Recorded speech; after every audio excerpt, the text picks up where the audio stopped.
tight, every red pen circle, another long night. True Crime Cafe, where the real ones bleed, busting these cases till the lost get free. Gotta find answers, gotta make time, everything will be fine if the truth aligns. If the truth aligns. If the truth aligns. Off in the bullshit, praying low real. Knuckles on the table, fighting for the next meal. True justice far out of view. Smoke in the doorway, what else can he do? Hoping he can answer just a few names in a notebook, voices breaking through. True Crime Cafe, where the real ones bleed, busting these cases till the lost get free. Gotta find answers, gotta make time, everything will be fine if the truth aligns. If the truth aligns. If the truth aligns.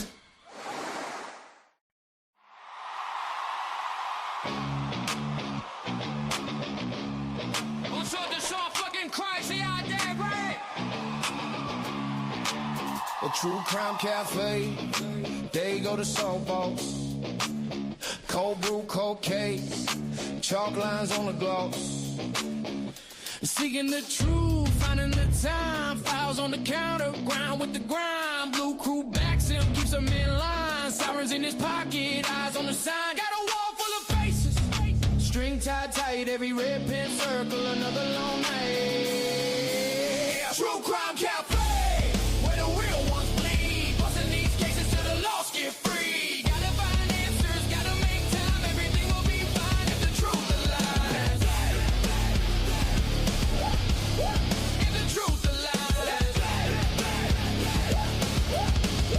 If the truth aligns. Off in the bullshit, praying low real. Knuckles on the table, fighting for the next meal.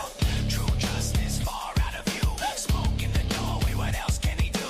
Hoping he can answer just a few names in a notebook, voices breaking through.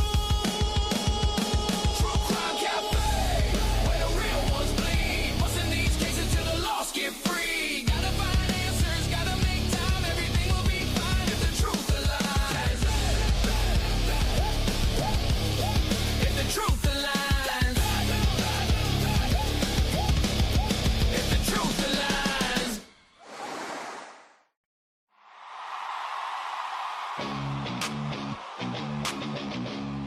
What's up, this all fucking crazy out there, right? Standing on the sidelines, lying on repeat. Little campfire, fiction for the front row seat.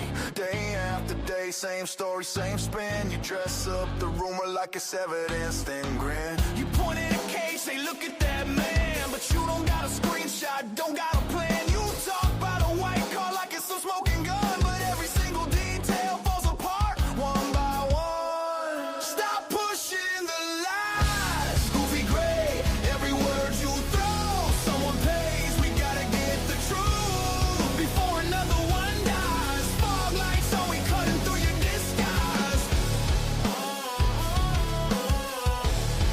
Stop pushing the lies, goofy gray. Fog lights blazing, you still mumble in the haze. Goofy gray static, every channel, every day. You shout, I got proof, but your pockets stay bare. Just echo in an alley, just dust in the air. Just another idiot, storytelling every day. You build crooked houses out of things you can't say. You sell loaded rumors like they're holy signs, while family sits shaking on the other side of the line. Stop pushing the lies, goofy gray, every word you throw. Someone pays, we gotta get the truth before another one dies. Fog lights on, we cutting through your disguise. Stop pushing the lies, goofy gray.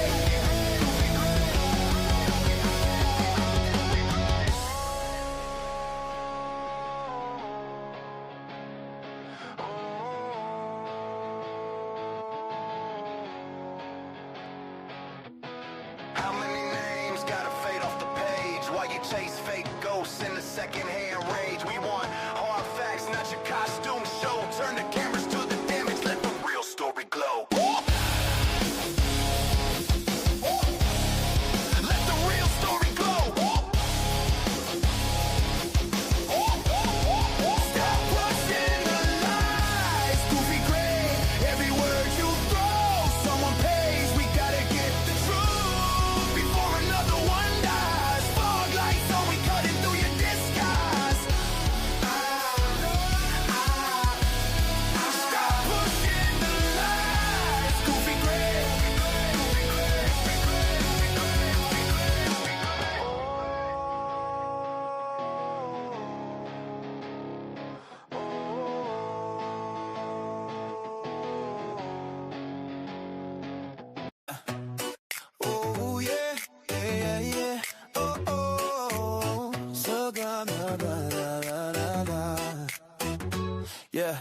step inside the spot where the stories never sleep, where the shadows whisper secrets that they keep.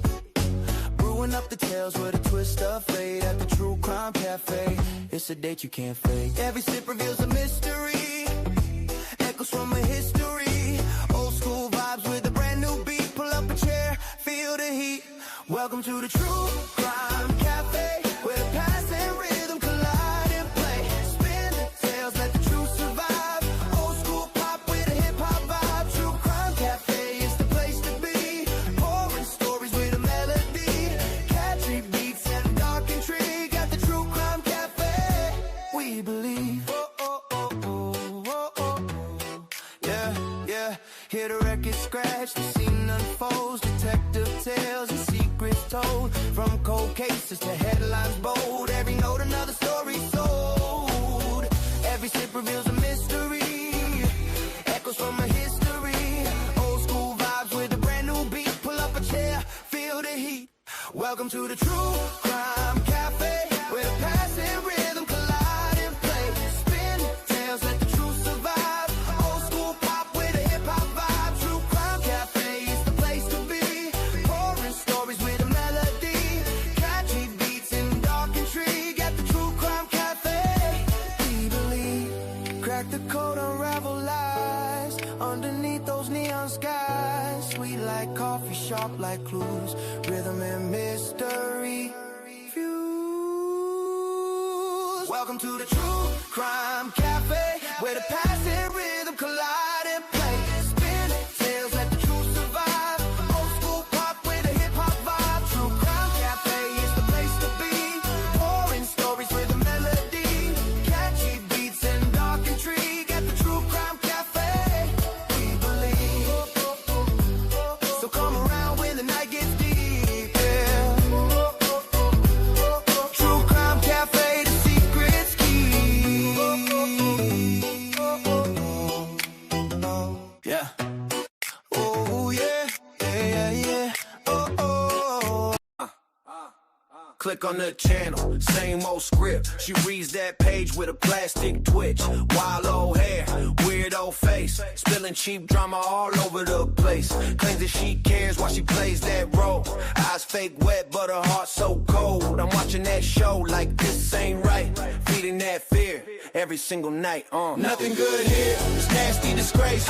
Every last word, a slap in the face. Spreading untruth, telling all lies. Even got to know how to fake a little cry. Nothing good here, it's nasty disgrace. Everything she does, all for the chase. Thinks that she great front and center in the frame. Makes it all about her, every darn case. Every darn case. Every darn case. I think she the creep from that horror show. Same cold laugh, same cheap glow. Teleprompter puppet on that glassy stage. Twisting those facts for a click in the wage. Says breaking story, but it's broken trust. Turn real pain into glitter and dust. I change the channel, but it's still that face. Everywhere I look, same nasty disgrace. Nothing good here, it's nasty disgrace. Every last word, a slap in the face. Spreading untruth, telling all lies. Even got to know how to fake a little cry. Nothing good here, it's nasty disgrace.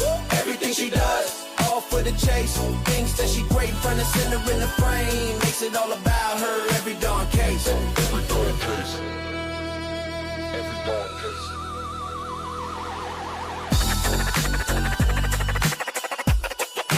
Every darn case. Every darn case. Every darn.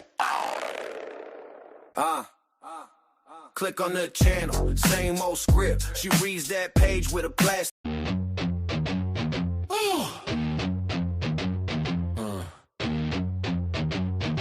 Yeah. Yeah.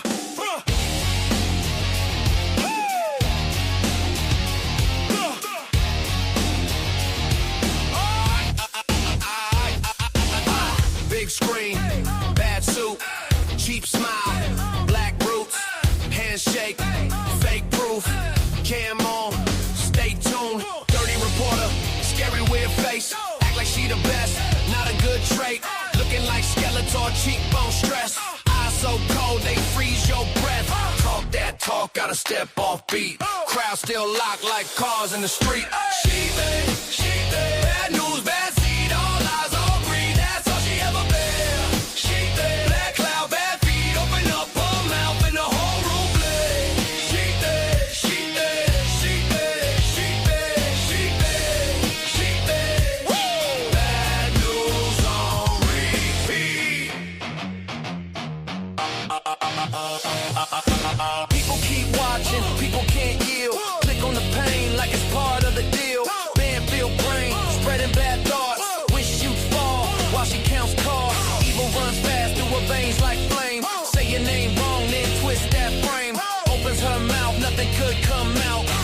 single thought how I get that clout. She big, bad news, bad seed, all lies, all greed, that's all she ever been. She big, black cloud, bad feet, open up her mouth and the whole room blaze. She big, she big, she big, she big, she big, she big.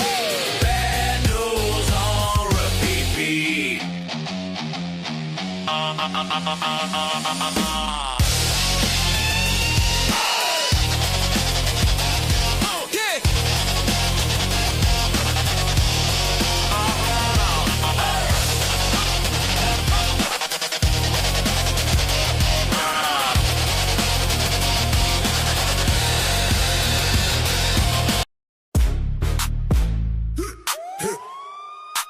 Here comes the crew.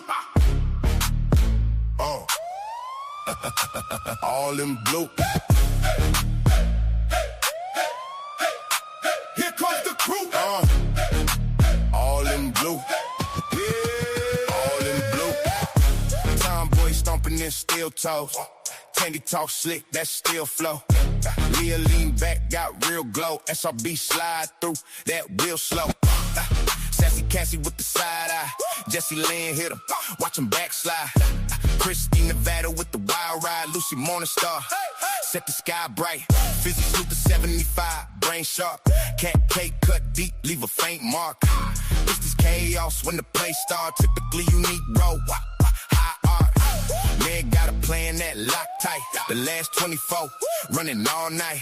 Rainy B laugh, but the aim right. Molly Cat pounce when it's on sight, on sight. Here comes the blue crew, doing their thing. Dropping that hammer, making it rain. Name on your lips, better watch what you say. Don't mess with the blue crew, move out the way. Here comes the blue crew, heavy that swing. Dropping that hammer, making it sing. City on lock when they step in the frame. Don't mess with the blue crew, put respect on the name. We don't bark, we just walk through. Whole room hush when we talk truth. Every side street, no hoop. Every back row, feel blue. From the first light to the late shift. If you slide slick, that's a grave lift. Crew, tight knit like a chain link. Try, break one, whole chain blink. Tomboy front, that pace set. Tandy count wins like a paycheck. Leah, hold calm when the wave crash. SRB dry, never break fast. Sassy Cassie laugh, then it's lights out. Jesse lean quiet, then the light shout. Christy Lucy, all about that fight route. Blue crew stand tall, never wipe out. Never, never. Here comes the blue crew doing that thing. Dropping that hammer, making it rain. Name on your lips, better watch what you say. Don't mess with the blue crew, move out the way. Here comes the blue crew, heavy that swing. Dropping that hammer, making it sing. All right. We are back in the house. Welcome back to the cafe, guys. Open for business once again to do this crazy thing we do here called true crime. Gotta love it. Either love it or hate it. And obviously you love it because you're here. So thank you for that. As always, I appreciate each and every one of you guys for joining us today. Excuse me. As always, I hope everybody's having an amazing day. Hope y'all had a wonderful night, and it is great to see each and every one of you here. Thank you to the Blue Crew for joining us today. They do it their way, that's for sure. Great to see you all. And today, guys, we're jumping into the second part of the Nancy Guthrie situation. There's some updates to add to this as well. And I got a bombshell I want to discuss about the Charlie Kirk case. I know not a lot of us have followed that too deep. There wasn't much to follow, but there is now. Boy, oh boy. Boy, oh boy. I cannot wait to go over this with you guys on this one. Eddie and I broke this down a long while back about the gun, the issues we had with it. Wait till you hear this. So make sure to hit that like button. Make sure to share this out. Make sure you let everybody know what we doing over here, guys. They don't want to miss it. So please, please, please. Show. Make sure to hit the like button. Share this out. And let's do this thing. Here we go.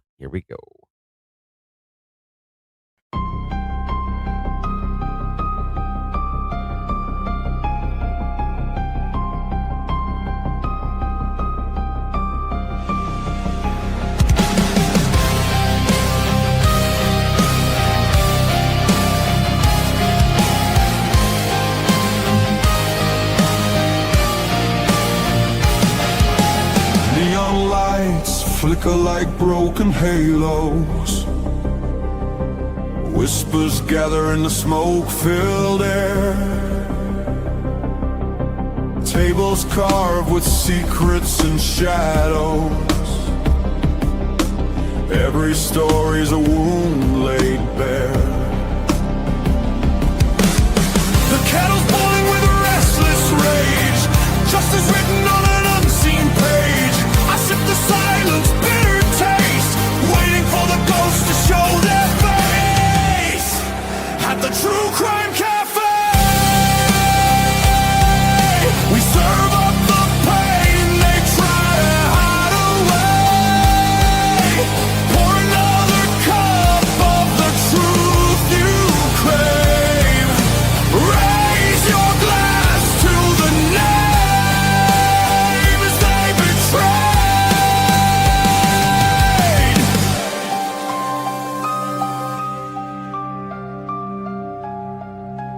Mirrors cracked, reflections are liars. Ashes fall where the guilty once stood. The jukebox hums like a funeral choir. Echoes pounding through the neighborhood.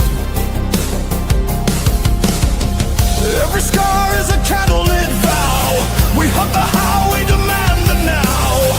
No more silence, no more disguise. We'll paint the night with sharpened cry. At the True Crime Cafe, we serve up the pain they try to hide away. Pour another cup of the truth you crave. Raise your glass to the names they betrayed. This is not a sermon, it's a battlefield hymn, a requiem dripping from the bottle's rim. The guilty write stories in invisible ink, but we'll drag it all up from the edge of the break.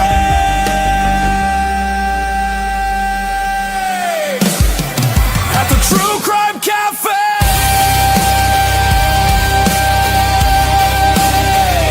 the reckoning burns like a black bouquet. Every shadow will pay.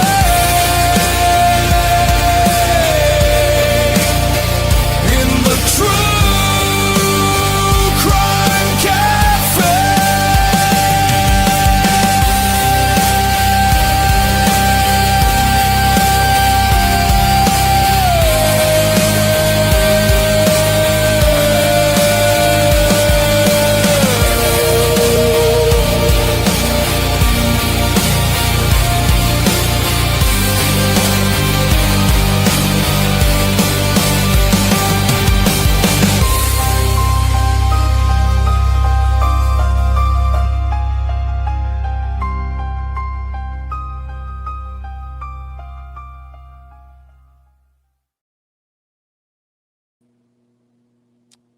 All right.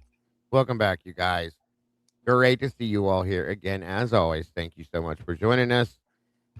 It means the world to see you all here, and we're being joined already by our friend Eddie joining us up here. How are you, sir? Good to Good see day you. to you, Dago. Hello, everybody. Yes, sir. Having a Dago. good day. Yeah, I'm having a really good day. I have a Good. quick question for you, Yes. Dago, and everybody, really. Who is more likely to deceive you intentionally?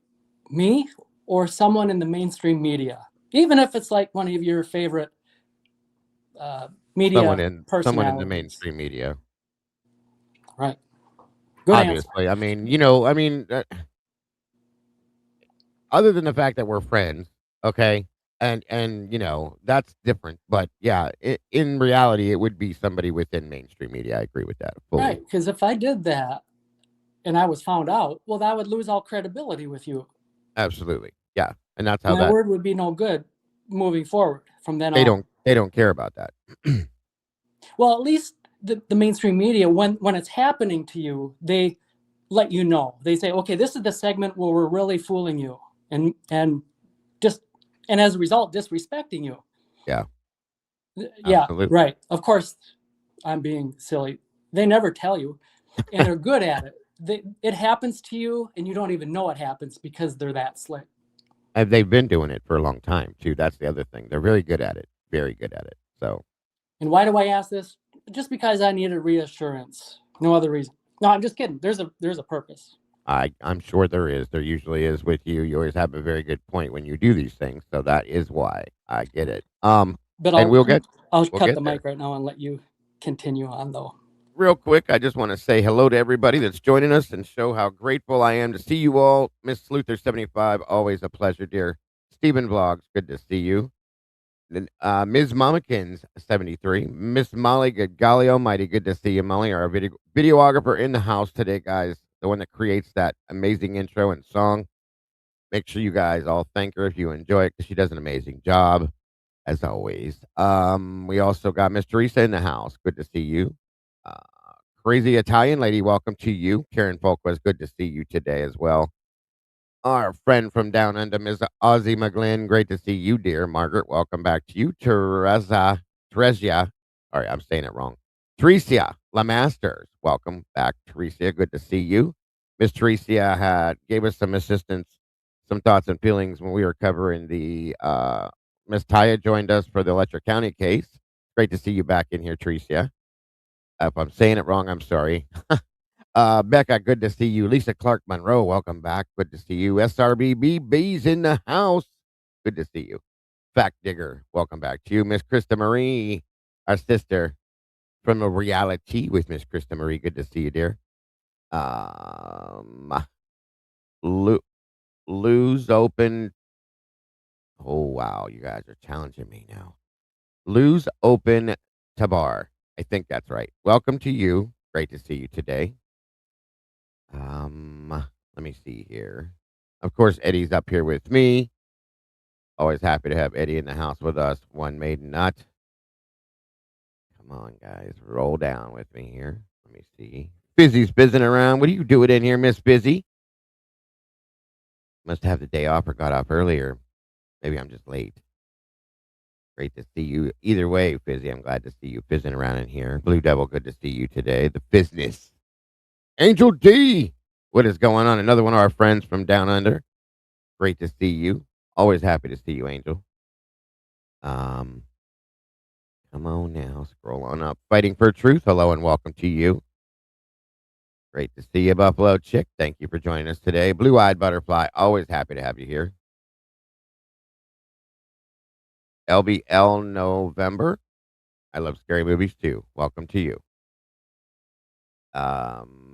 The Mikey's in the house. Of course, I got them both in here. I got my production manager and my videographer all in the same house at the same time. I love it. Thank you for joining us today. I appreciate you very much. The positive one, Miss Paula Fitzhenry, good to see you. Miss Teresa, good to see you. Not to get confused with Tricia. I can't say it right. I know I can't. Turkey Creek Growl, good to see you today. Altruistic Murder, welcome back. Lisa Winchester, good to see you. Hey, Miss Rowe, good to see you today. And our Mama Bear, we missed her so much. She's so busy, guys, but we missed her, and there she is, our awesome Mama Bear, who none of this would exist without. She may not be around here, but she's always with us in thought and heart. That's a fact. Hangman's Joke, good to see you. By the way, you're homesick. I'm sorry, Busy. I hope you feel better, hon. Maybe Louie can give you them puppy kisses. It'll fix everything. Hope you feel better. For those of you that were over there with Typically Unique, I hope she ended. I hate when I have to cross over her shows. It drives me nuts. Thank you guys for supporting her. She does great things and has been putting on great shows. So hopefully, she got to finish up her show, I hope, or is at least almost done. But thank you guys for supporting her the way you guys do. She definitely deserves it. Italian Girl jumping out with the first of 5 of our goals for today. Thank you so much for that. Appreciate that. Amazing Mia. Mama Bear's up in the chat. Yes, Moonlit. She's up here right there. Miss Typically's in the house. Well, I hope you are done, Kim. Awesome to see you, and thank you, number 2, on our goal already. Amazing.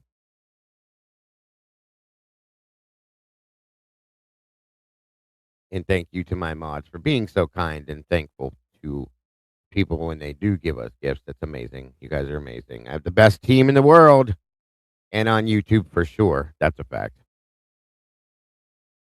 Jesse Lynn, good to see ya. Okay, good. I hope I didn't force it. By no means. I do not want to ever have to do that. I don't even like missing your shows, but my time thing over here is crazy sometimes. So, Eddie, how are you? You saying you're having a great day today? That's wonderful. I love hearing that. Yeah, I did prepare something for you. If you're interested, Dago, I don't know what your schedule is today. I see you kind of I'm always interested. You're always kind of like tightly scheduled, so I don't want to step in on what you already have. No, I'm good. I know. Good. Whatever you got going on, bro. Was on your panel yesterday and really didn't have the time. I don't want to monopolize the microphone. You're when good. I prepare something, it's kind of, I like to develop it thoroughly so the message gets across and, to grok it. Let me tell you a secret, Eddie. Okay? Whether they come in here to see me or not, a lot of them come in here when you're here because they know you're in here at sometimes to see you. So understand guys, that. You guys are too nice. Thank you. That's a fact, brothers. Thank you, Beck Blythe, very much. Number 3 already towards our goal today. You guys are just amazing. I love you guys. Thank you so much for that. But that's the truth, Eddie. That is the truth. I can get through this pretty quickly, but I think it's an important thing to start with. Do your thing, buddy. Go for it. Thank you. So moments ago, we were talking about the media, the mainstream media, how they have a way of playing verbal sleight of hand on you. It's imperceptible to you, however, but trickery is their game. Right. It is done so subtly that you're unaware of it happening. And the object is to get the majority to believe it. Right. Now, I want to talk a little bit about taking things at face value because they relied on us to take things at face value throughout the Brian Kohlberger drama. And I did email you something. I kind of have about a minute segment of something that's necessary to take a look at. We ended up yesterday by viewing a recent interview with Savannah Guthrie by Hoda Kotb. Mm-hmm. To understand it fully, we have to begin back at a different interview. Hopefully you can find the interview, Dago. Yeah. I see. That I emailed you. It is for everybody. Well, Dago's finding that and pulling it up. How long ago did you email me? 3-4 hours. Really? Ago at the most. Wow. Okay, hold on. Let me go back down through. I must have been. Here's the thing: is like you could have emailed me 3 hours ago, and I'll probably have 300 emails that I've already piled on top of it. Yeah. Yeah, okay. and we didn't talk about, arranging all this ahead of time. So that's all good. There's Never a little problem, bit of a buddy. challenge mixed in there to get it all fluid.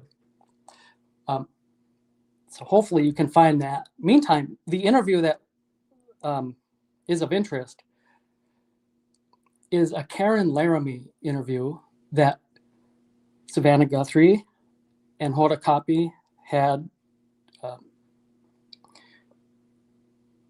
on the Good Morning America program. I'm sure we all recall that interview, but there's a portion of the interview that's of interest. There's a significant takeaway. There's a moment in there where something happened. I have spoken about it, but not at length in the past with being on panel. So probably just a very few of you have heard this before, but I haven't seen a lot of people focusing on the point. So it's necessary that we do it now. and it'll make sense. It'll all come together. Are you sure you sent it to me, dude? Because it's not Yeah, not showing up here. okay. The last thing I got from you was March 17th, it says. Yeah. Let me go check my I don't know. It shouldn't go to spam because you're listed as priority in here. And for whatever reason, I don't know. It, like when I begin to say who I'm emailing something to, you just type in the first letter or two and it auto completes the rest of it. And it wasn't doing that this morning. So I had to type in the whole thing. It was very unusual, and I'm skeptical now. I don't know if there's been a failure in the system or what, but I'm going to tell you what I'm going to do. How hard would it be to just pull up that interview just by typing in? Probably not very at all. That's what I was getting ready to say. That's what I'll do. Yeah, it's pretty easy to find out there. And so, just if you don't mind, restate it again who it was. It's Good Morning America interview with Karen Laramie. And Karen, by the way, Karen Laramie is Madison Mogen's mother. I'm sure you all knew that, but she hasn't done a lot of interviews. So this is no, she actually hasn't. It's wild. Maybe the first one that she's ever done, and if she's done any other interviews beyond this one, I'm unaware of it. From a year ago? Yeah, I think so. Maybe a little bit more. The only one that I've found, she hasn't done any on her own interviews at all, so that I've seen, other than this. So here we go. Well, hopefully this timestamp works with whatever you have there. Okay. 1 minute here. Oh, Maddie was such a pretty girl. All right. Give me the timestamp. Okay. Let me search through these notes. No problem. Take your time. Welcome, everybody. Thank you for joining us. Please make sure to hit the like button and share this out if you would, please. It looks like 7 minutes and 30 seconds. Okay.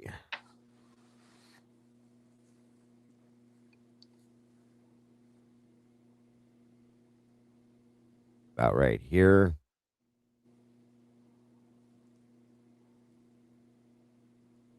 All right. Let's see what we got going. Positively, it's there are no words. We've been reporting on this upcoming trial, and I feel like every time we talk about it, we say it's happening later, it's happening later. It's been 2 years. I think the trial's still another 8 months away. Mm-hmm. What do you think about all this time that has passed from the time of the crime to the fact that we have not been to trial yet? I don't have a lot of comments on that. I would say that I feel like the legal system is not about the victims, and I'll leave it at that. Yeah. It's such a difficult road for all of the families, and all of the families grieve different. Okay, Dago. Hang on.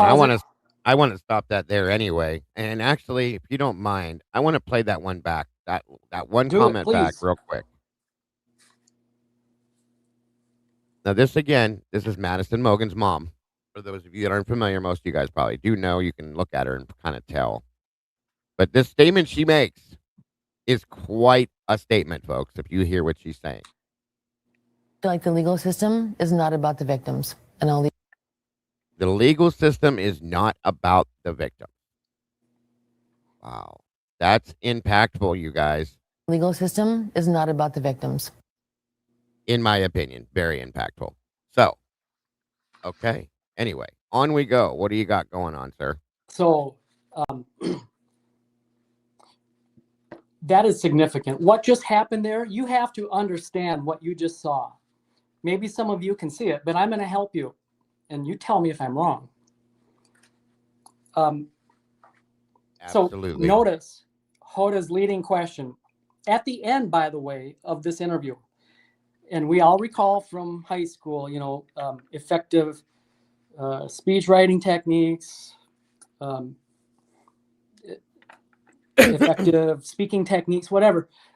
The thing that you want to be the most impactful, you say it at the end, right? That's not nudes. That's just the way it is. Hoda's Absolutely. leading question, she's trying to elicit a response out of Karen Laramie. Of course. And what an unexpected answer. I mean, rewind yourself in time. At that time, it was all about Ann Taylor, how she's dragging this on and doing everything she can to try to play lawyer trickery to get her guilty client off somehow, etc. We all heard it over Right. and over. It was like just automatic. Whenever there's another delay, Yeah. that was the go-to propaganda that they would spew. So we were saturated with that message for a long Yes. time prior to this. Yeah. Blame it on the Anyway, defense. yes, what an unexpected answer, and God bless her for saying that. But Agreed. what an awkward moment there. And notice how Savannah bails Hoda out of the uncomfortable situation with a lighthearted softball question. Yeah, actually, I should let it play. I'm sorry I didn't, but Yeah, go ahead. I'm gonna let the rest of that play for you guys. And I'll leave it at that. Yeah. It's such a difficult road for all of the families, and all of the families grieve differently, of course. Kaylee and Madison had such a special relationship in particular. Okay, good. Yes, they did. She was almost, they were like sisters. Yes, they were. So And yeah, that was Look at- that was a good bailout for sure. They're so smooth and polished, and they work in a team, and that is not their first rodeo. It's not No. like they did that for the first time. They are experienced at this. They're professionals at that. Absolutely. That's what they do. She probably got a bonus for doing that on that day. You never know. Yeah. Yeah, because it provoked a smile from Karen, which is what the ratings are looking for. That's a fact. So Hoda Copy is smooth at just playing it off. I mean, she was like stunned, slapped by Karen Laramie there. But you yeah, and never look at Jenna's face. That's funny. I love the face she's got. Like, oh my God, did you really just say that? So yeah, So that's a good one. you know that the producers were wanting the host to elicit a specific response from Yeah. Karen Laramie. And there is nothing more powerful or effective than a victim's family member saying it. Nobody would have the ability to challenge it Right. unless they're prepared to pay the price. Right. Hold on, Eddie, real quick. We have a couple people that just jumped in, and I think you need to hear it, Tomboy, to get the full effect of it. I'm going to hit that one point real quick again from Karen. 1 second. I'm sorry, Eddie. I didn't mean to interrupt you, but I want to make sure everybody's on the same page. Yes, all the time. and I know she made you a Mother's Day book. I mean, it's just a question that you so clearly had. 7:30. Right? Yeah, 7:30. Yeah. 1 minute. Did I go? Yeah, here it is. There you go, Tomboy. Thing to put your heart into positively. It's there are no words. We've been reporting on this upcoming trial, and I feel like every time we talk about it, we say it's happening later, it's happening later. It's been 2 years. I think the trial's still another 8 months away. What do you think about all this time that has passed from the time of the crime to the fact that we have not been to trial yet? I don't have a lot of comments on that. I would say that I feel like the legal system is not about the victims. System is not about the victims. System is not about the victims. There you go. The legal system is not about the victims. There it is, Tomboy. Anyway, sorry. Go. Hey, What an Carmen. amazing spontaneous answer. She couldn't have done it better. And it was quick too. She didn't have to think on it. She didn't even have to think on it. Right. Great to see you, Karmic. Thanks for being here today. Make sure you guys drop Karmic's link again, as always. Appreciated. But no, great point to be pointing out too. We're getting through this. We're making good progress, so we're on schedule. But The next little video to pull up, it'll be actually from your live stream yesterday, just so you know. Okay. It'll be about the same length of clip. It's like a 1 minute thing, but it'll be a couple minutes before we're ready for it. Just heads up. No problem. So getting back to what we just watched, obviously the response they were fishing for was, it's alarming that the state refuses to turn over the discovery to Ann Taylor. How unfair that the state gets to hide their case and not turn it over to the defense. It causes me to begin to believe in Mr. Kohlberger's innocence. Something is wrong. Where's the victim's justice and the accused rights? Yeah. Ann Taylor is meeting all of the court's requirements in filing deadlines, yet Bill Thompson cannot. This is disturbing to see. We all have constitutional rights. Obviously, Hoda Kotb was fishing for that answer, right? Yeah. Yeah, of course. Absolutely. Is what you would expect, I should say. Karen could have said, you go first, Hoda. What's your thoughts? You asked the question. Surely it can't be that you think Ann Taylor is being ridiculous and trying every clever lawyer maneuver to try to perform some magic trick for her obviously guilty client. If you do, then go ahead, put it on the record and say it. But I bet if I were to say it, then you would smile and nod and be very pleased. Interesting. Interesting. I like that. Even though you've been reporting on crime and court-related news stories for years and are not as dumb to believe that that is how it works that way. Very interesting. Very So I wonder if either of them, Hoda or Savannah, have done the wrong thing for a paycheck.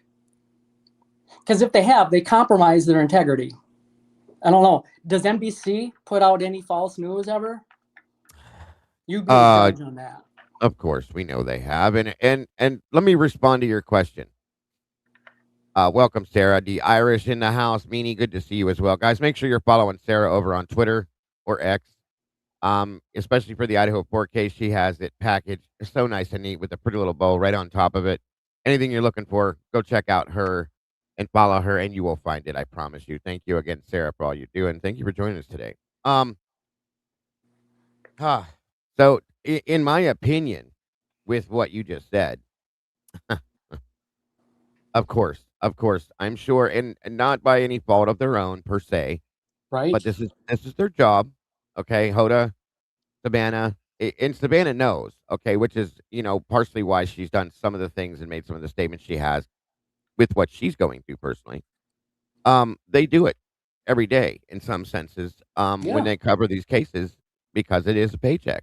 They all do it. So they do it when there's political themes. They do it on many occasions. And maybe you are sensible to some of it. Maybe some of it, again, goes unnoticed on you and it's affected you and you're just unaware.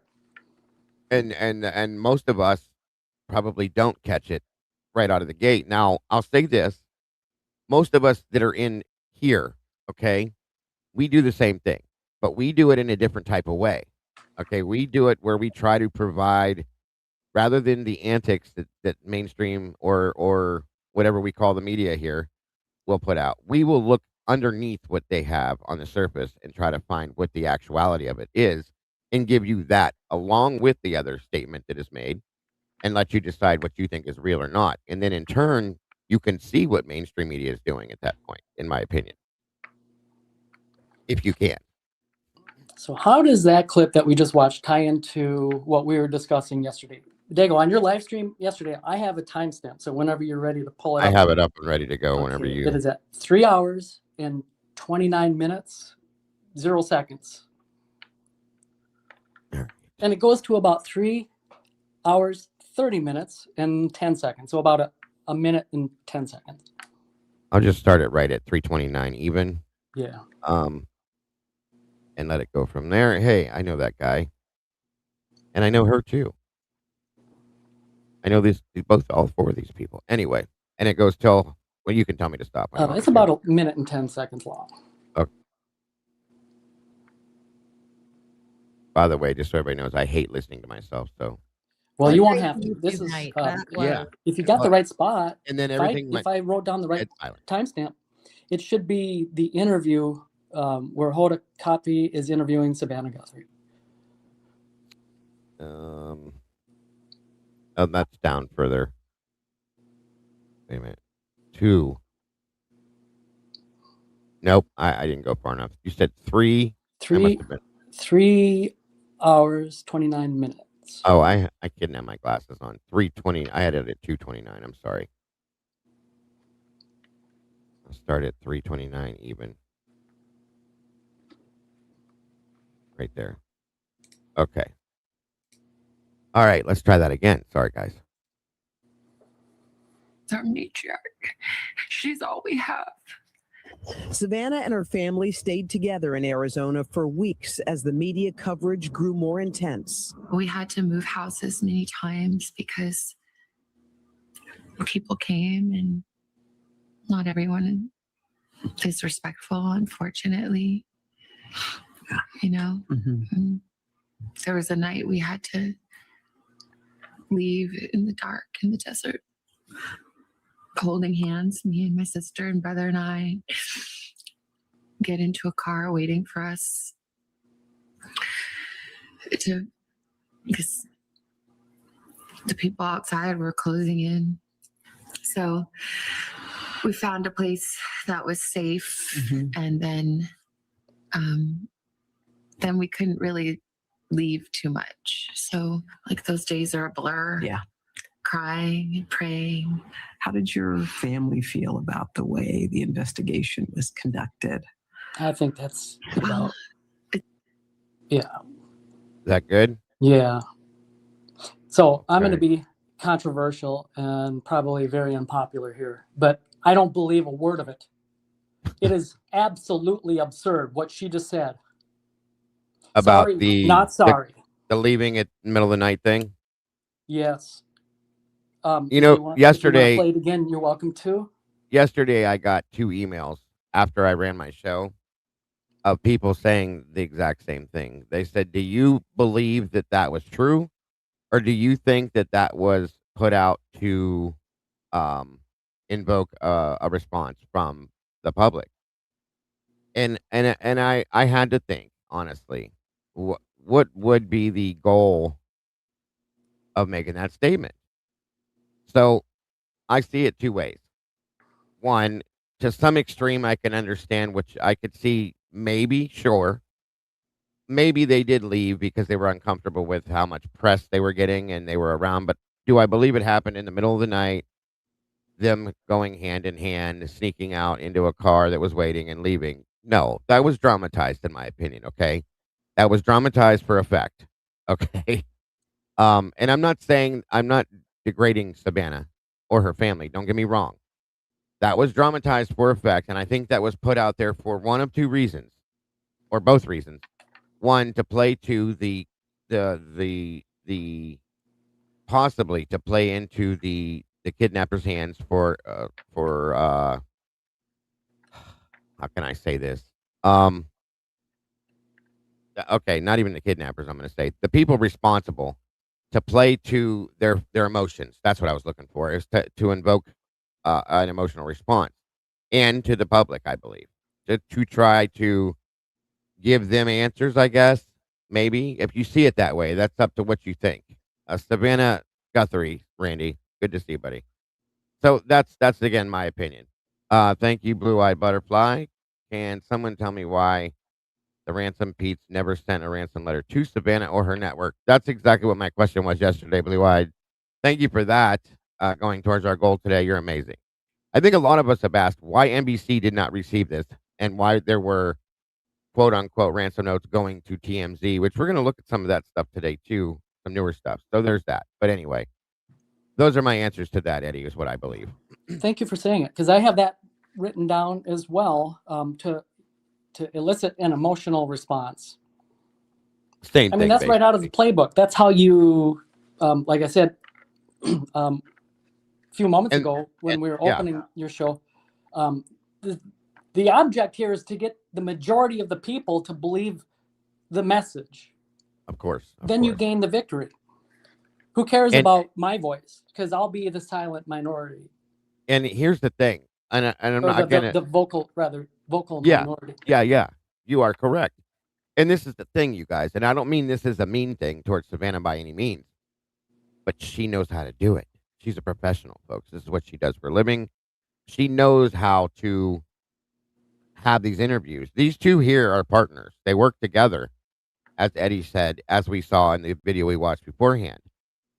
One is provoking the other to make the right responses. All of this is all played out, scripted the way it's supposed to be, Wow. to invoke emotional responses.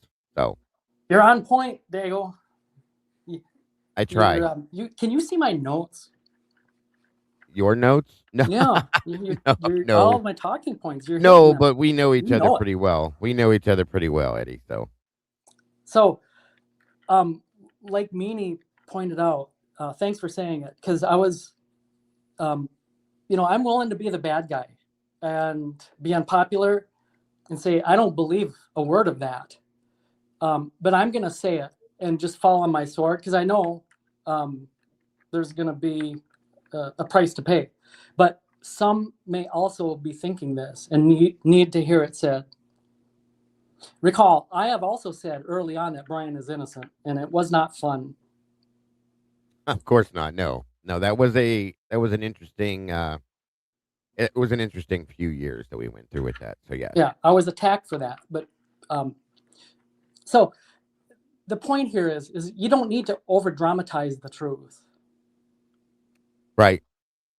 This feels very much akin to dodging sniper fire, disembarking the aircraft on the secure tarmac. I mean, if you know, you know. Why embellish something? Because I can do it too.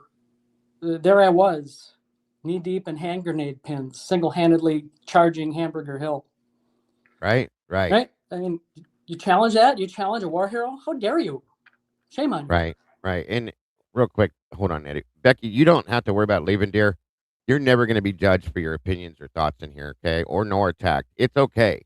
If you don't believe what's coming from what you've heard, it's understandable. A lot of people don't.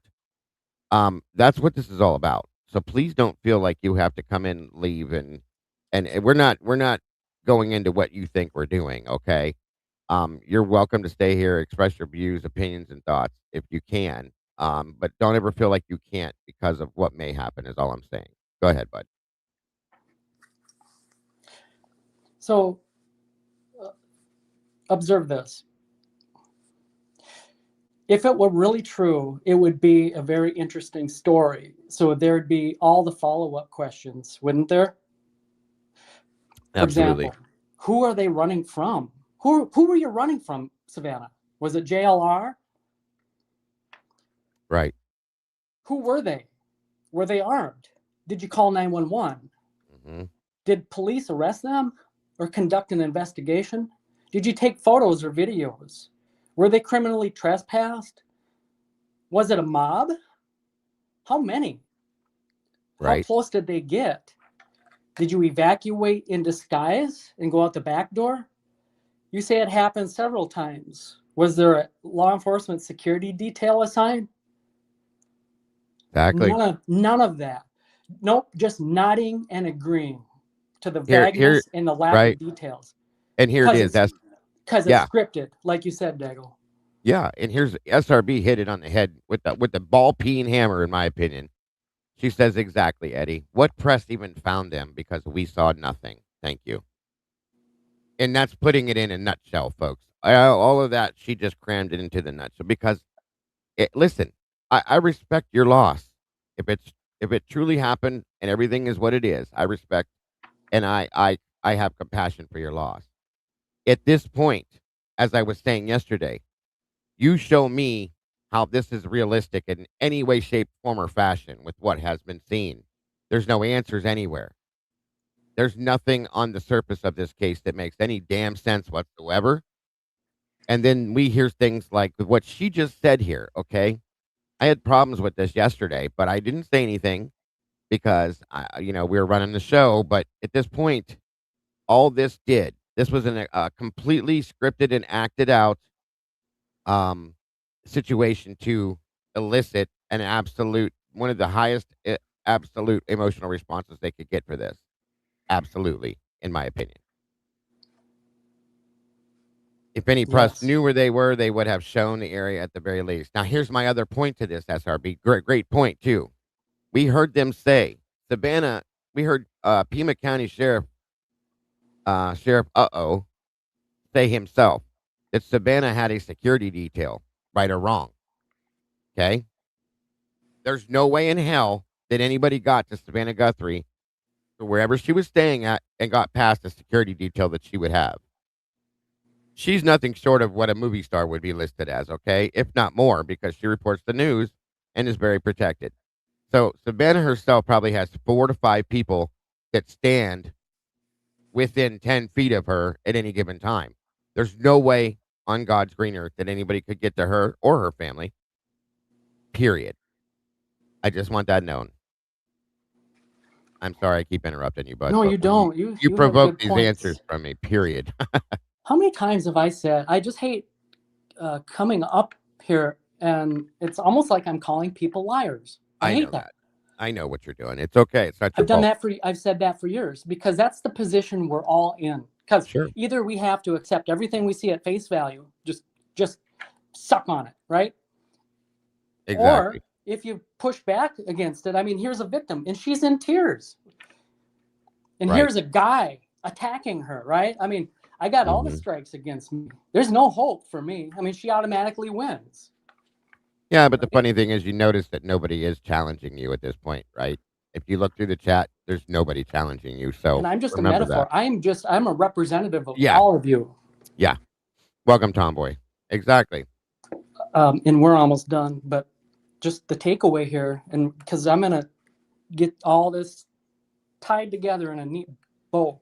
So there's a point to this all. But first we'll talk about the holding hands while escaping as they were closing in. That was so bad. So bad. Yeah, I mean, guys. It was really too much, guys. It was. I put this together for you because it matters. I'm like, I was racking my brain as to like, I mean, that feels so Hollywood. It's like, where have I seen this before? So the best I can come up with is it feels so much like a scene where Rick, Will, and Holly were running away from Sleestaks and Tyrannosaurs in the land of the lost. It's absurd. That was a good one. I like that, bud. Yeah, thank you. Guys, again, you don't have to embellish the truth. And if you can see that there is misdirection, if you can identify one time in this segment where you've been where they're trying to bamboozle you, then it throws into question the entire thing. And keep in mind, the Karen Laramie thing, if you're gonna have like the purpose of that interview, in my opinion, it's I mean, if you watch the entire thing, which we didn't because we don't have time for all that. Thank you, Blue Eyed, and congrats, happy anniversary. The first 7 minutes. It's Right. that last takeaway that's going to resonate with the viewer. That's what they're going for. And the buildup is just small talk and nonsense. It's softball questions and how Maddie was so beautiful and lovable and what she meant to the world. And I don't think that's what the producers were wanting. It's that last bit. Same here. The whole thing isn't. They're not good because that's going to be conspicuous. If the whole half-hour segment between Hoda Kotb and Savannah Guthrie is them bamboozling you, it'd be identifiable. Anyone could point it out. But if they sneak it in such a way, then you'll never know it hit you. Let me point something out with this real quick before you go in. Again, if there's an example of misdirection, you have to question all of it. Of course you do. Of course you do. The point here is there is a fierce pushback against the family motive, in my opinion. Mm-hmm. And you don't get to challenge it because if you do, they're villain. rake you through the coals. And Same that's as what we they're went. doing with eliciting this emotional response and getting the majority of the people on that narrative. The same thing we went through in So Idaho. it seems that this is the official end of it to me. The bad guy's abducted for ransom. The police can't find. We're still hopeful she'll come home unharmed. Tomorrow there will be a bigger news story, and this will soon be forgotten. It's forever going to be a cold case. My opinion. And I'll leave with this. The more absurd the argument, the weaker the foundation of the position. Of course. Can you hear me? No, he can't hear me. Who? Eddie can't hear me. Hi, Tomboy. I can hear you. Diego? Oh, you can say hear me. something. Okay. I want to make sure I can hear you. Hi, Eddie. Hi. Thank you, Sleuth. Can you hear Diego? I hear you guys. I just didn't think you could hear me. Yeah. Tomboy. Bomb toy. Bomb toy. Can you hear Diego? I can hear Dago. Okay. I'm going to drop out and then I'll come back. I Okay. concluded my presentation to y'all, so you guys discuss. Thank you, sir. Real quick, thank you, Sluther, for these 5 new memberships. As always, so very generous. Emmy Joe 87, Mega 5048, Tammy M 211, Melly 222, Deborah Dixon, and Hangman's Deborah Dixon. That's the last one. All welcome to the sauce. 6 new members in the house. Thank you so much for that. Again, Sluther, you're always so very generous. Scully is in the house. Gang, what's up, brother? Good to see you. Mandy Gillian, welcome to you. And Tomboy, what's happening? Nothing. I just, have a little statement. Of course. Of course. So, hold on before you make your statement. I want to add something to what Eddie said real quick, you guys, if I can. When we saw the beginning of this interview yesterday, first off, they had to break this into 3 parts of this interview, which I don't think there was any reason for that, but whatever. It's to gain more ratings, obviously. But the very beginning of this, she drops out some bombshell statements, Savannah does, and then starts crying pretty deeply and blaming herself for what happened to her mother. That's how this was opened. And then closed. This part of this interview was closed off with this here. It's very interesting what he pointed out, and I have to fully agree with him 100%. Now, go ahead and add your piece there, Miss Tomboy, or Bomb Toy. Well, after watching Lana's live, about the doorbell camera, her thoughts on the ransom note makes more and more sense. That they actually ordered the ransom on the ring. Did they say that again? Did they what? They recorded their ransom note on the ring camera. After they removed it from. That would be interesting. I mean, it's beginning to make more sense, because Savannah says in her thing that they received a ransom letter from the kidnappers, but so the kidnappers sent one to Savannah and TMZ, because usually kidnappers only send out one note. To me, that just makes sense, Right. Absolutely it does make sense. Yeah.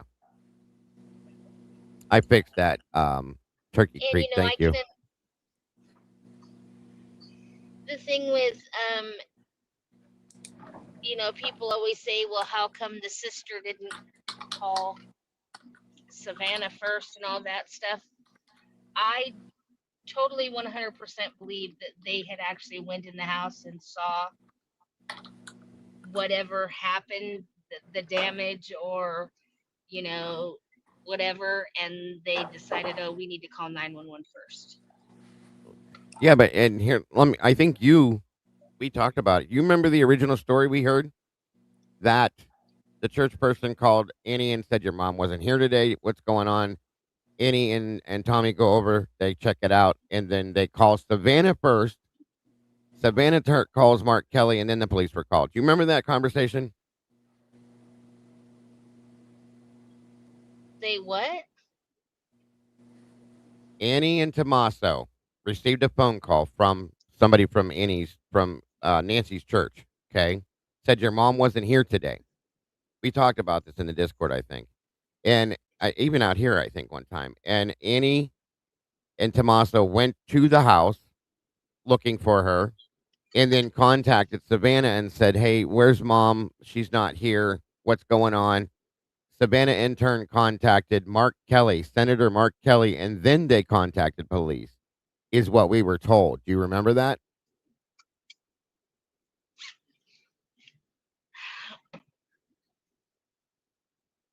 I think so. Okay. You kind of Some have to people are put saying them all together and make sense. It's almost like you have to read between the lines of all the different. none of it makes sense. That's the problem. That's what my issue with this case is. Well, no, I agree with you. Nothing makes sense. And Savannah told a different story yesterday when we watched her interview. So which one's the truth?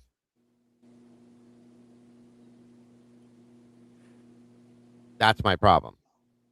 We don't know. I think a lot of Savannah's was relying on what the sheriffs were telling her, and I don't think they were telling the truth. I agree. I do. We have a lot of issues within this. Now, as of today, we just found out about these back doors being propped open, remember? That's a new thing we weren't Yes. told. So everybody automatically assumed, I guess, because I did, that was the way they took Nancy out of the house, right? That would be their exit. Now, I read something today that states that was the entrance, the way they went into the house. Does that make sense to anybody? Well, it could have been both the entrance and the exit because I don't think that front door was ever opened. See, that's what they're trying to play, though. I think they made a mistake and somebody screwed up somewhere, and now they're trying to play this off. Okay, I think that the front door would have to be the exit because of the blood. You know what I mean? That's what they want people to think, I think, on this. And I think that's why this became a problem. That's my opinion, of You know, course. my question is, they say that they worked so hard to get the little video footage that we got off that Ring camera. Where's the rest of it? I'm calling bullshit on that statement, too. Thank you, Turkey Creek, so very much. Number one on the new goal. Thank you, Dig. I love you and the clan as we love you too, Turkey Creek. Thank you. Now, I'm calling bullshit on that because remember when they found it, Tomboy? They found it conveniently. Oh, look, we have this guy. And then all of a sudden there was other things here and there. They found old footage, this and that. Like, I think they could have it. They had it the whole time. Or at least I they were think they able did to too. access it. Right. And I think they have video footage of that other camera. I think this is my opinion, and my opinion alone. Of course, people are going to argue with this and probably say you're crazy, Dago. I think they have footage of her being taken out of the house. Clearly, well, yeah, as well as a vehicle. That's what Lana was saying. That's why she thinks there's more on that Ring camera that they're telling us. A lot more, and they have a vehicle and the people taking her out of the house. In my opinion, this is again my opinion. There's no way they don't.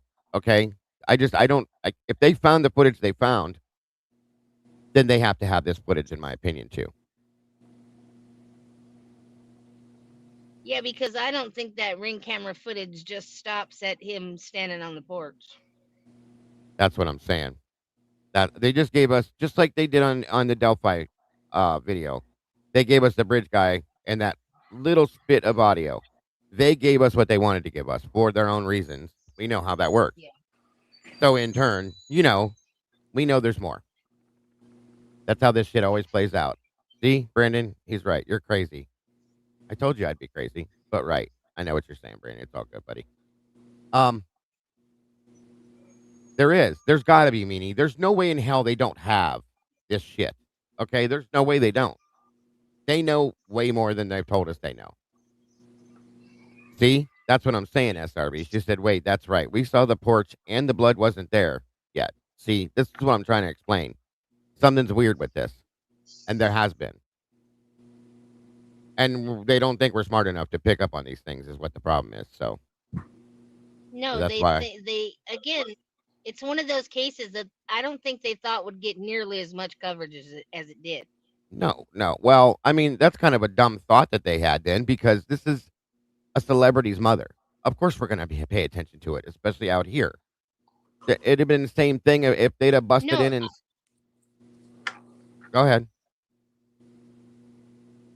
no, I agree with you. I think it is a celebrity's parent, but I don't think they thought all those YouTubers would show up.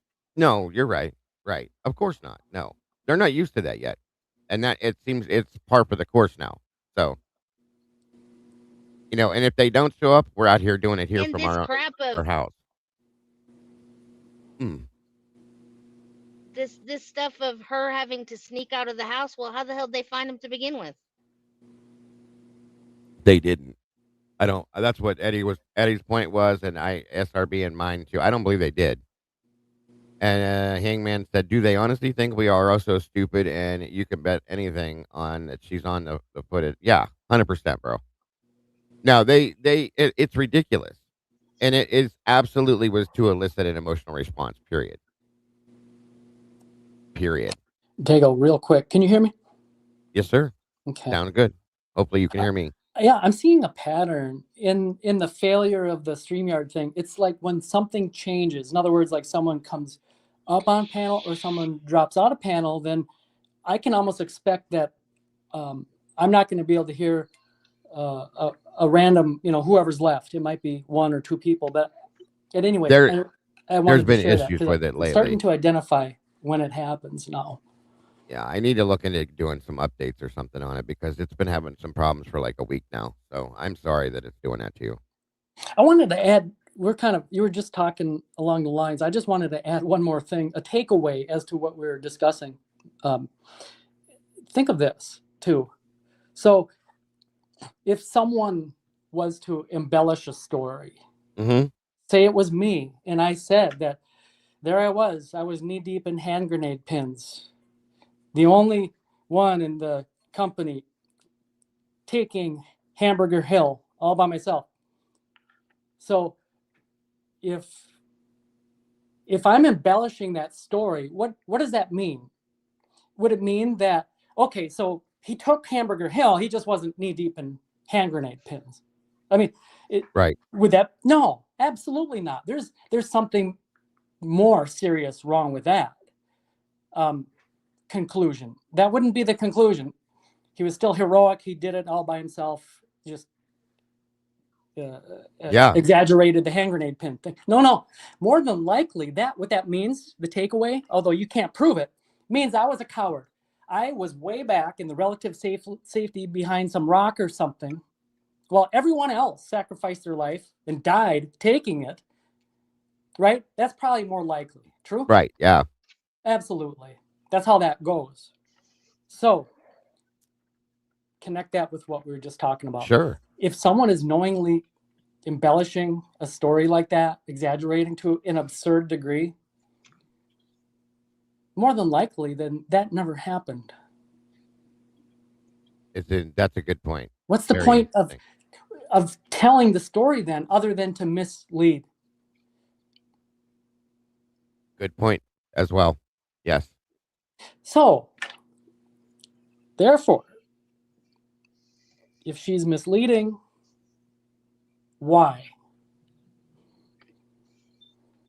So, let me ask this question real quick before I play this next video I'm going to show. This is an update.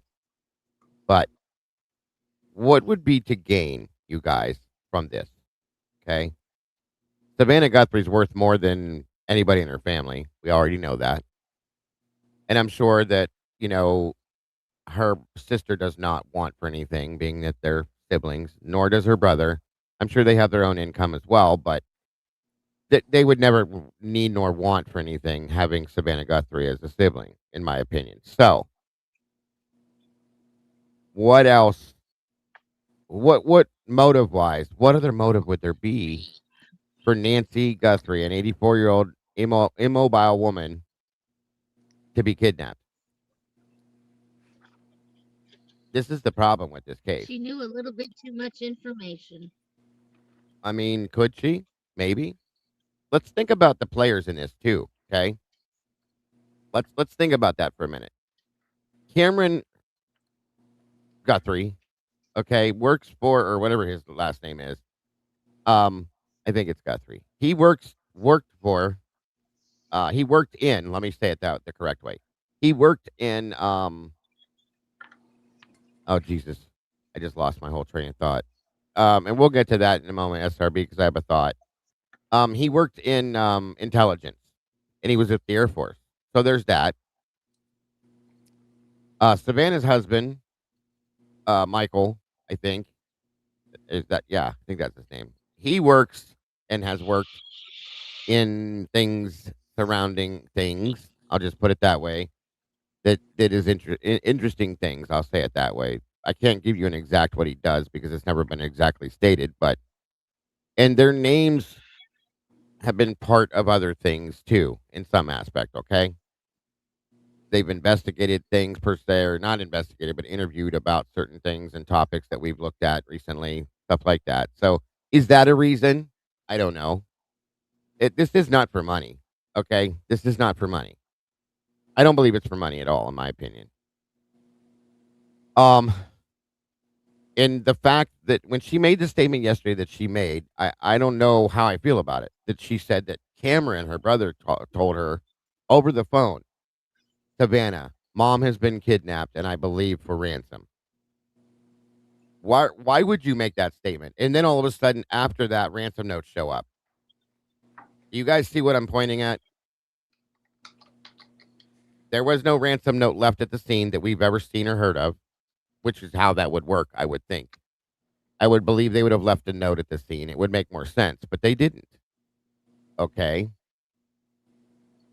So, and yeah, I see what you're saying, Meanie. It is true. Even people with money want more money. I understand. I do. Meanie, bring in the facts right there. Right. I mean, it is a good point. That is argue true. any of that. There's multiple points in there. I personally don't think it's money. I think there's something else going on, but it is possible.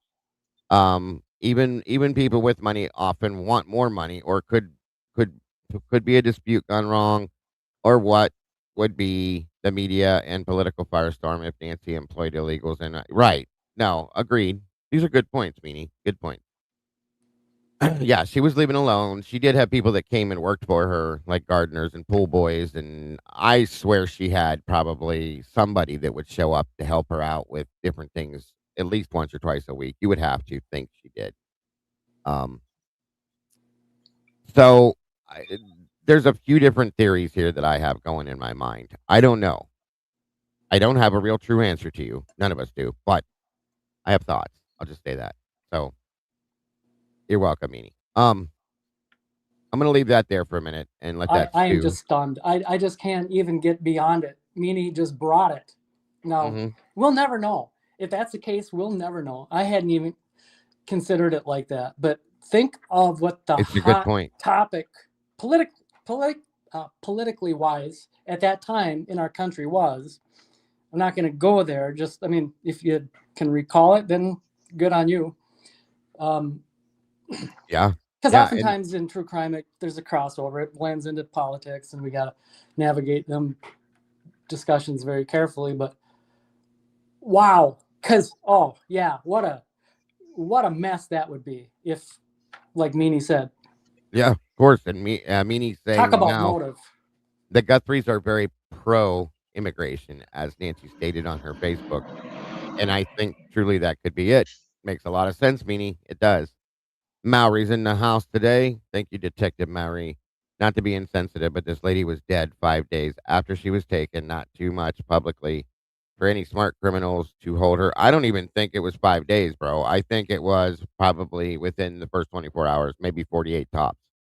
That's my opinion. But Rose said maybe she found out something. I don't know. Maybe she made a statement about something she shouldn't have been involved in or found some. Who knows? That immigration thing is really interesting to me, though. I'll say that much. Yeah, it is a stretch for sure, Brandon. I gotcha. So I'm going to play this next clip here, and I want you guys to tell me, as we see this, what you think. And don't ignore where it came from. Okay, please do. And please, if you can, stick around, Eddie, till we get to the Charlie Kirk thing, because I really want your input on this when we get to that, okay? If you can, of course. And would be, were you interested in preserving her life at all? Okay, we know there's blood on the porch. We know the door is propped open. We know that she separated from her pacemaker at approximately 2:28 in the morning. The offender or offenders did not choose to take Nancy's health-related items that she would have needed to have survived. Hey guys, it's Jackson Buhai with TMZ here. Today I am joined by Deputy Coroner Commander Dr. Laura Petler. She is a forensic criminologist, and today she is here to talk to me about updates regarding the Nancy Guthrie case. Doctor, thank you so much for joining me today. Thank you, Jackson. Thank you for having me. Of course. Now, 57 days since the initial abduction. And it seems like the more answers that we get double the questions. Just drawing from your experience in, forensic criminology, is there anything about the crime scene or the criminal's behavior that stands out to you in this case that the public might not be paying attention to? It's hard to say what the public is paying most closely attention to in this case, because I think there's been so much information that hasn't been released, which is, of course, the right thing to do by the law enforcement agency. But at the same time, like you said, it is creating a lot more uncertainty, and things that stick out. Maybe the blood on the porch, maybe the fact that the newest release of video came from Savannah Guthrie herself, and she was explaining that the back door of her mother's home was propped open. And things like that. Those may be hot topics right now for people in the public. All right, I'm going to stop there real quick. Can you hear good, Eddie? Yeah, and I think I've identified what the failure is. So Tomboy dropped out, and then suddenly I couldn't hear the video. So yeah, I'm going to have to look at what's going on with the StreamYard. At least now we know, the trigger mechanism. Yeah, any kind of engagement causes problems hearing and stuff. So yeah, I got you. So they're talking about the back doors being propped open. Okay, this is something that is a very interesting piece of information now. And like SRB said, so if they went out the front door, what went out the back doors? Remember that they were propped open. Maybe it wasn't what went out the back door. Maybe it was what went in the back door. To have the door propped open, did they take something inside the house? Was a wheelchair taken in the house? Was something taken in the house that you needed to leave the door propped open for? Why would you do that? If they didn't go out the back door, we'll just say, what did you take inside that house? Was it a gurney? Was it a wheelchair? Was it something in that sense, possibly? Just food for thought, guys. Think about it for a minute.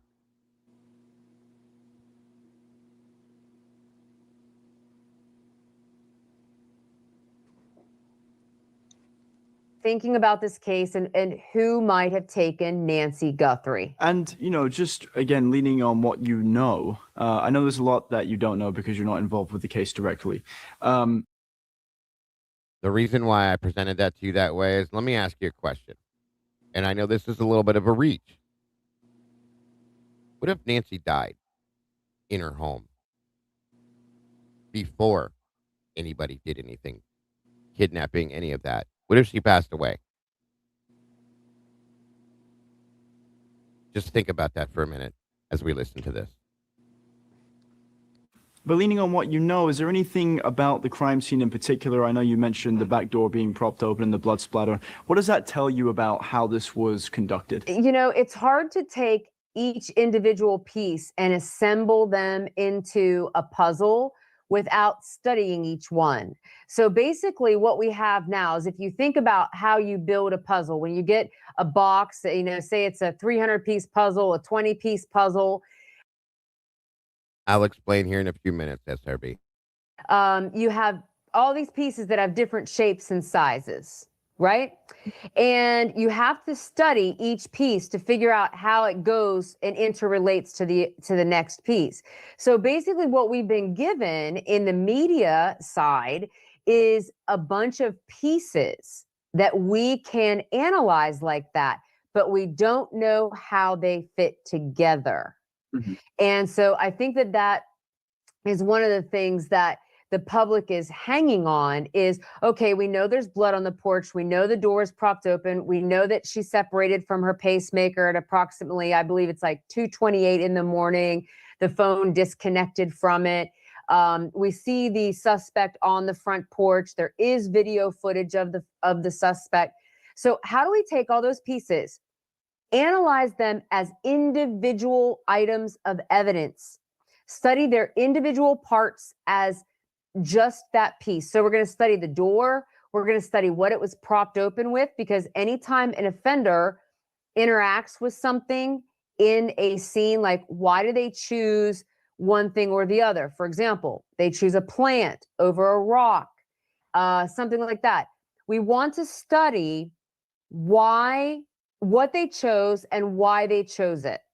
So those, I think, are some of the questions lingering in the public today, is just the footage on the front porch, you know, why law enforcement can't figure out who that is. I mean, there's so many reasons why, and nobody knows, Jackson, what they're doing on the inside of this investigation. None of us do. Only the people that are involved working the case actually know what's going on. And if you were working this case, 57 days since the initial abduction, what are some things that you would be doing?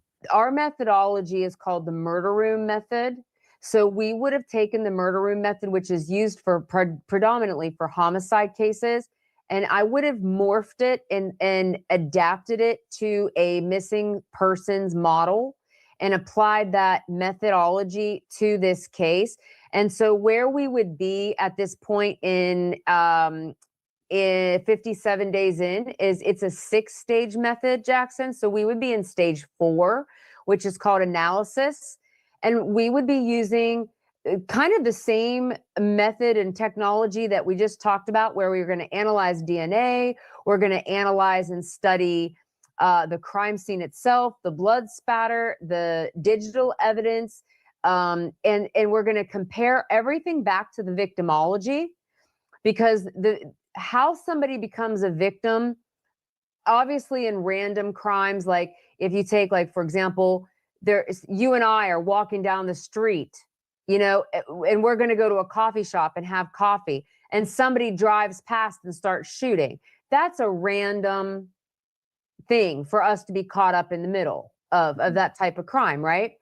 But how did Nancy Guthrie become a victim of what appears to be a violent crime?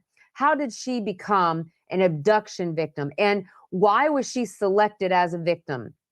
How did that offender or offenders choose her? And why did they choose her? What was it about her? Was it that she is a vulnerable population as an 84-year-old woman, as opposed to a 45-year-old man who goes to the gym every single day and is buffed and is fit and could be a big adversary for a person that's breaking into a house? Or is there another reason? Is there an actual perceived grievance between Nancy Guthrie and another party who decided they wanted to take her for reasons that are known to them, that are not specifically known to us? I think that law enforcement knows why she was taken, but they're not able to share that information because it would jeopardize their case, and they should hold that close to the vest. So for us, we would be analyzing all of the known evidence, we would be studying each piece of those items of evidence as individuals. Then we would be synthesizing them and assembling them into a newly understood whole of what we knew.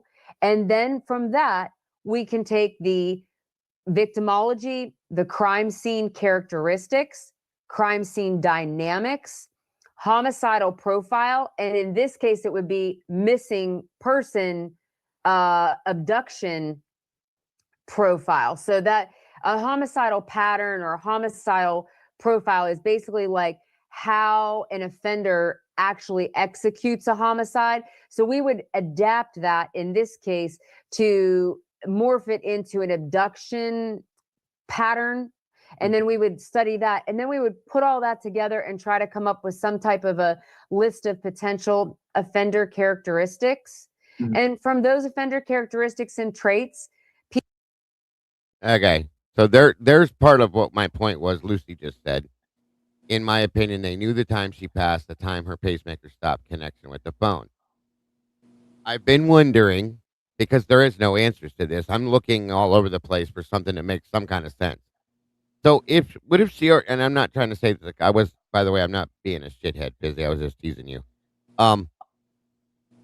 What if she did pass away at her home and the alert goes off for the pacemaker thing, so on and so forth. Okay. What if she did? Now, granted, I know what I just said a little bit ago. I'm trying to think of how to explain this so that it sounds right. The way it's working out in my mind is not coming out of my mouth the same way. If she passed away, what reason would there be for this? Okay, that's the question that was asked. I have that question too, honestly. But because the back door was propped open, it made me start thinking, why would they prop open a back door? To take a gurney in or out of it, or a wheelchair in or out of it, or something like that would make sense, or something like that. Okay, but why? So what if she passed away? So then why all of this? If that's the case, is what everybody's going to want to know. Why did they just say Savannah's mother died? Horrible loss. Move on. Why would all this take place? That's what I'm trying to come to terms with, guys, because I don't quite understand where my thoughts coming from. But hearing that the back doors have been propped open made me wonder, because of all the other shit, there's nothing else here. There's nothing else to grab a hold of. Okay. So what if she passed away at the house? Could it have been because of an accident that happened and they don't want it would look bad maybe on the family? Could it be because of something else? I don't know, you guys. I'm just trying to play the cards in my head so that something will make some sense, and I'm reaching out to different things. But what if she was already deceased? That's all I'm saying, because this doesn't make any damn sense. Okay? Or it's some form of a distraction. I've seen you guys saying it time and time again. What are they distracting away from, though? That's what I can't grasp. Well, you'll never know that part. Of course not. That's the problem. The problem is, if you're sold on the idea of she's going up through the back in a gurney or whatever, they're taking her out I'm not back. sold on it. No, it's just a thought. How do you, if that is the process of your thought, then how do you reconcile the blood on the front step that is confirmed hers? That's my point. Like, maybe somebody was supposed to be helping her or keeping an eye on her. She fell somehow, and that is what ended her life at that point. Maybe that's where the blood came from. So they took her in the house, or back in the house maybe, or something like that, and they had to bring the gurney in to take her back out or something. I don't know, you guys, but the facts we've been given don't make sense. So I'm trying to find something that does. And with the doors to be propped open, and they're saying she went out the front door, that came from law enforcement stating that the back door wasn't the exit, it was the entrance. Or is this something they're telling us to turn us the other direction? Bingo. Because again, one of the things I was trying to emphasize is, if you can identify where they've played shenanigans on you one time, then it throws everything into question. So now we're left with, it's up to you to sort through what is truth, what is fiction, you'll never be able to do it. It's gonna have to be enough to know that if they're covering something up, then you'll just never know. Of And course. you have to be okay with that. And I that's think fact. because yesterday I was trying to talk about these patterns, and we've mentioned a lot of patterns. We talked about another one today about the shenanigans in the mainstream media and how they try to influence what you believe. Of course. And again, if you're not at the point in your mindset, I mean, if you're still one of the people that say, well, Kohlberger did it, well, then this isn't going to be for you. And I don't know what to say to you. I can't help that. But I don't think if there's you- anybody in here that's there. if you can identify that, yeah, it's obvious that he didn't do it and that they're playing tricks on us. And here's the reasons why. And it's not just because of one thing that you've identified. There's red flags consistently throughout, and they're numerous, right? I mean, Yeah. that's all you have to go on, is just to be able to identify that pattern when this is being played on you. And I think we're starting to see a pattern here in this case where the same thing is happening. There's no way to prove it, but Yeah, of course. it looks like this will go cold. You'll never know the truth. So, Just and here's based the on thing. what we're seeing. I agree with Busy. Okay, it seems elaborate for no reason if she just died. That's what I'm saying. Like, well, I'm trying to put that together as to why that would be. I know I'm the one that said it, you guys. I'm looking for different answers to this than what we've had because it makes no sense. So, and you're probably right. It will never be figured out. If it was something that is elaborate, which I don't want to believe, I don't want to be that guy that every damn thing is a cover up. I don't see it that way at all. I'd like to be able to understand this as just the simplest. This is what happened and move on. But this doesn't make sense at this point. There's no way that they don't know who took this woman if she was taken. That's how I see it. Okay, there's no way. Okay, so welcome back, bud. Sorry, I don't understand. Let me check something. Yeah, I don't know what happened there. My settings real quick. You couldn't test this anywhere else because you don't go anywhere else. All right, my settings are right.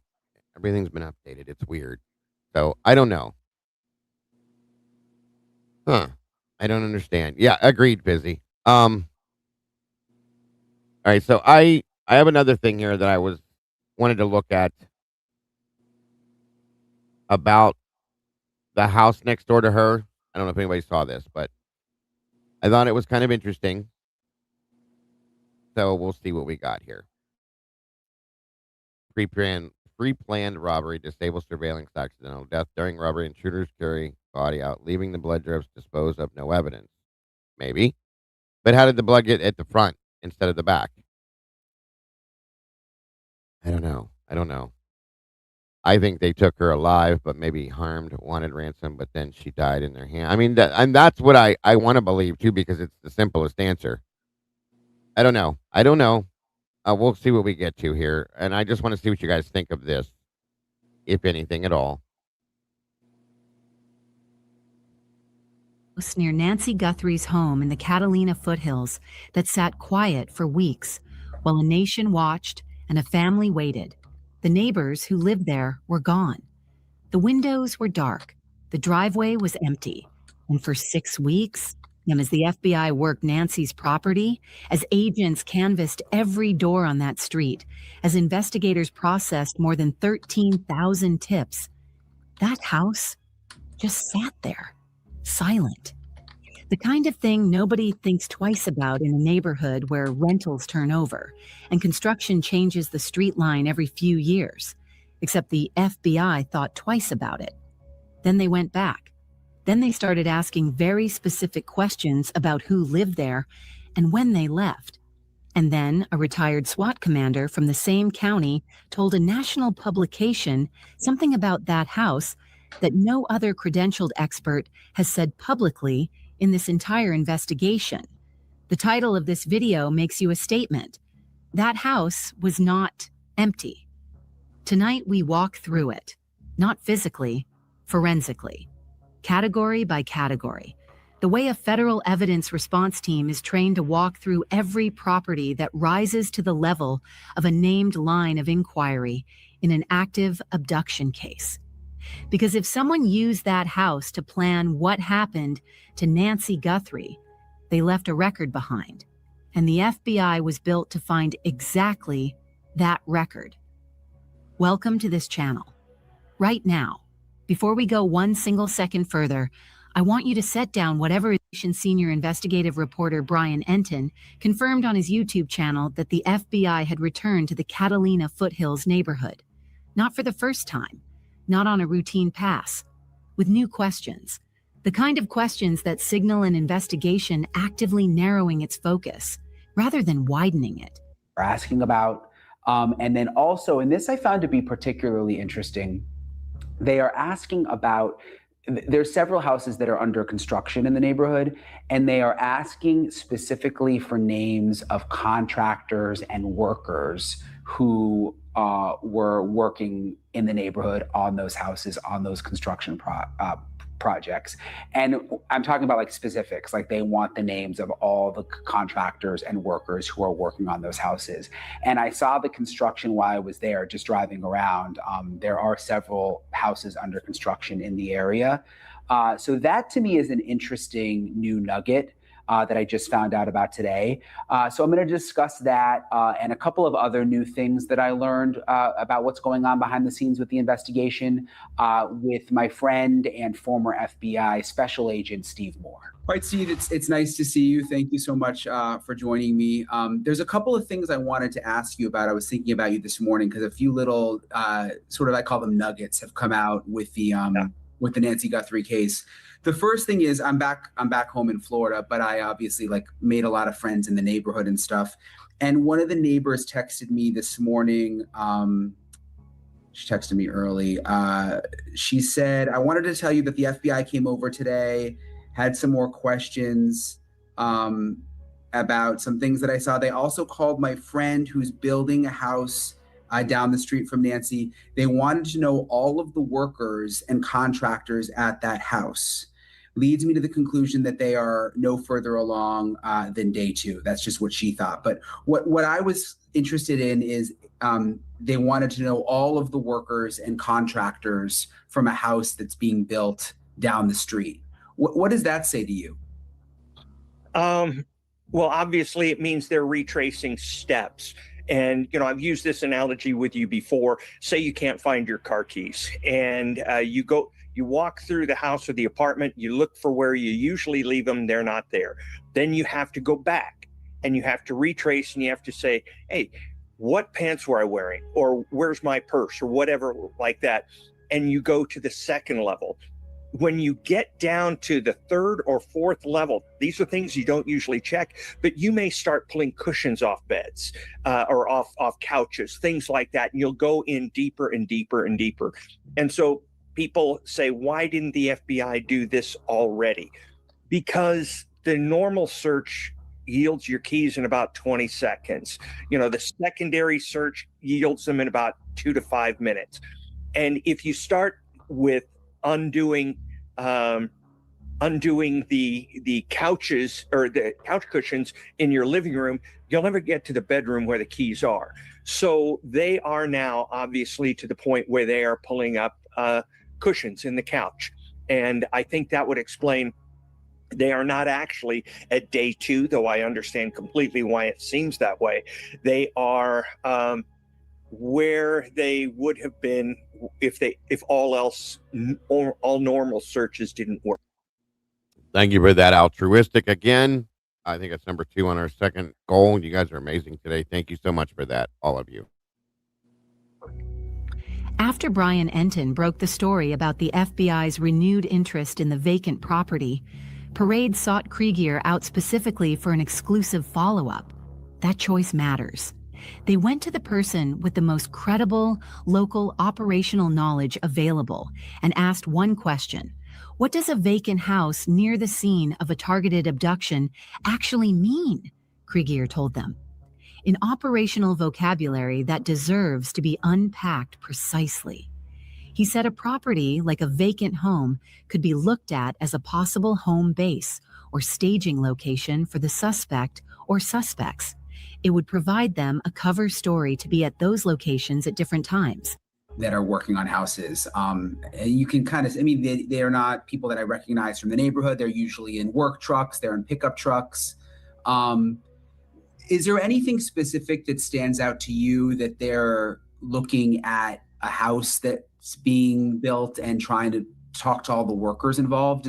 Does that stand out for a specific reason, or do you just think they're trying to cover everything? You know, it does stand out for one reason, and I don't know if you're going to find this fascinating or not, but the theory of the crime is a big deal. The theory of the crime informs every other bit of investigation. Why was this not pulled to the table in the first 2 days, 3 days? Why now? That's my question, okay? This is ridiculous. That's the point that I was showing on this. And it does it mean something? Maybe, I don't know. But again, this is something that should have been done the first 2, 3, 4, the first week. I'll just say. Investigation you do. And from the beginning, the theory of the crime has been that this was targeted, that this wasn't a random thing where somebody goes to a house, he doesn't know who he's going to find inside. He's thinking, I'll just get the usual cash in the underwear drawer and, you know, some jewelry, watches, something like that. But no, that's not what happened here, according to everything I've seen, and according by this investigation, that the FBI believes. They believe that this is targeted. So then you have to find out who would target it, you know, obviously going back to the beginning. But there again is my question. This is an 84-year-old woman that's not very mobile. If they were, here's my problem, okay? Because I've had people ask me that they think that it's because of Savannah. So if that's the case, and I think I've answered this question before myself. Why didn't they, if it was Savannah, why didn't they go after her, her children, her husband, something like that? And my answer to that was maybe it was easier to get to her mother, but I don't even believe that myself, I don't think. She's 84 years old. What good is she going to be to somebody for an abduction? They're not going to abduct it, in my opinion, I should say. I could be wrong about this, okay? But I can't see an 84-year-old woman being abducted and put into sex trafficking or even honestly being held for ransom, knowing her age and things like that. Yeah, that exactly, Fizzy. If it's Savannah, why didn't they go after her, her children, her husband, her sister, their brother, any of them? Why their mother? Most people, not all, have compassion for people. Even bad people have compassion. You see what I'm saying? Even bad people have compassion for elderly, for children, things like that. It's just barely, it's like, it's hard for me to believe they would abduct an 84-year-old woman. That's what I'm struggling with when this case so bad. And I'm trying to figure out something that would make this make sense. Yeah, I don't know, Fizzy, if I never heard nothing about if her sister had kids or not. That's a good question. SRB says, I do not think it comes back to Savannah. And that's what I'm saying. I don't either. But, again, we've been wrong about other things, you know? I don't know. It's weird to me. Leah's saying it's a distraction from the up files. Again, anything's possible. Or no, you do. Okay, I see what you're saying. Okay. I was going to say that didn't make much sense, but no. You think it could come back to Savannah, unfortunately, because she loved her mom and was the... Okay. Yeah, no, that does make more sense that way. I don't know. If this house being empty next door has anything to do with this. I just wanted to point this out. Was it used as a place for somebody to stalk her, case the situation? I don't know. I don't. I think they're twisting the truth of what happened to get the public to a place where they give up more private. Oh, well, that's an interesting point. Good point, Lucy. So let me finish just a few more bits of this. There are 2 or 3 areas. Did they target Nancy? Did they target Savannah? Did they target Annie? They targeted this residence for a specific purpose. I believe 100% they knew that Nancy Guthrie was on the other side of that door when they were trying to cover up the Ring camera. So this goes to the point that while the FBI may have changed their theory of why she was targeted, they have not for 1 minute changed their theory that she was targeted. And so to target somebody, you have to, in some way, shape, or form, come in contact with them. And you think that leads back to why they're interested in a like a contractor from down the street? Yeah, I would think so. And not necessarily that there's an indication that any of those contractors have done anything wrong or those workmen have done anything wrong, but they are people who would have very possibly come in contact with Nancy. And I think one of the main things that I would like to find out if they would let me in on the case is how ambulatory was she? How traveling was she? She had a car, but she didn't go to church at her local church. She Zoomed it with her, or she followed their online services for a church in New York that Savannah went to.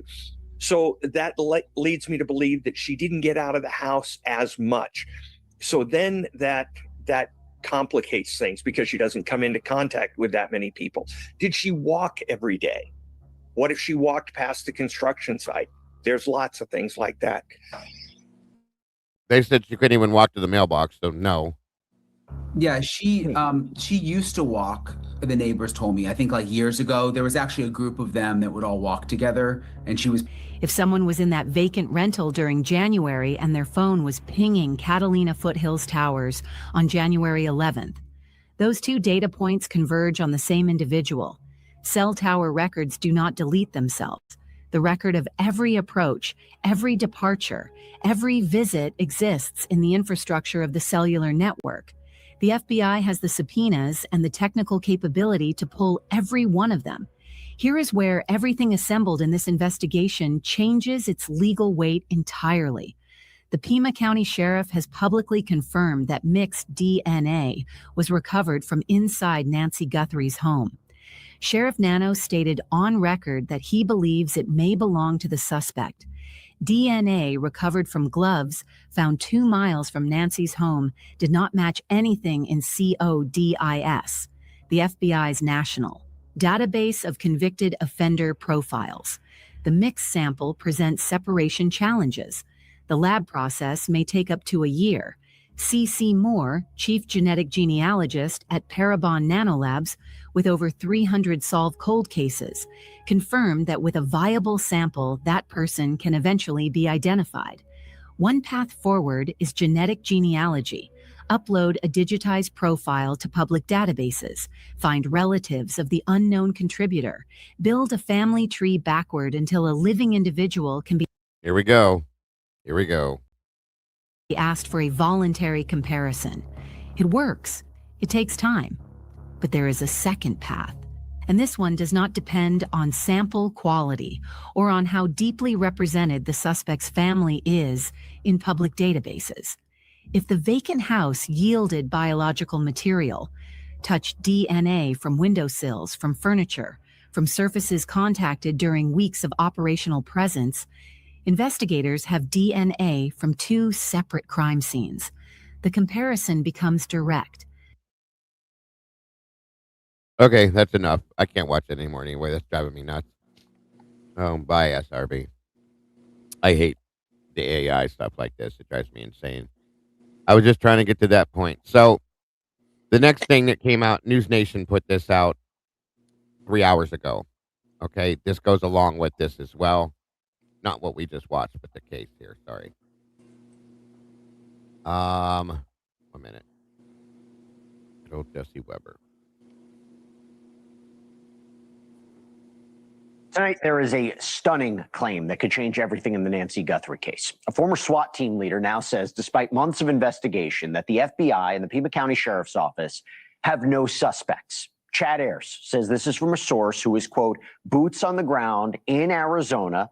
Ayers made this claim during an appearance on the Megyn Kelly podcast. There is my problem right there. Okay? Anybody tell me how this is possible that they have no suspects in this case. I'm going to tell you how they have no suspects. The only way that this is possible, in my opinion, with this far into this, is that there are no suspects. Does that make sense? Yes. I'm curious to know. Does it make sense at all what I just said? Hey, Stevie. Yeah. Are you able to hear me, Daigle? Yeah, I hear you. I just want to make sure you're hearing me. Yeah, I can hear.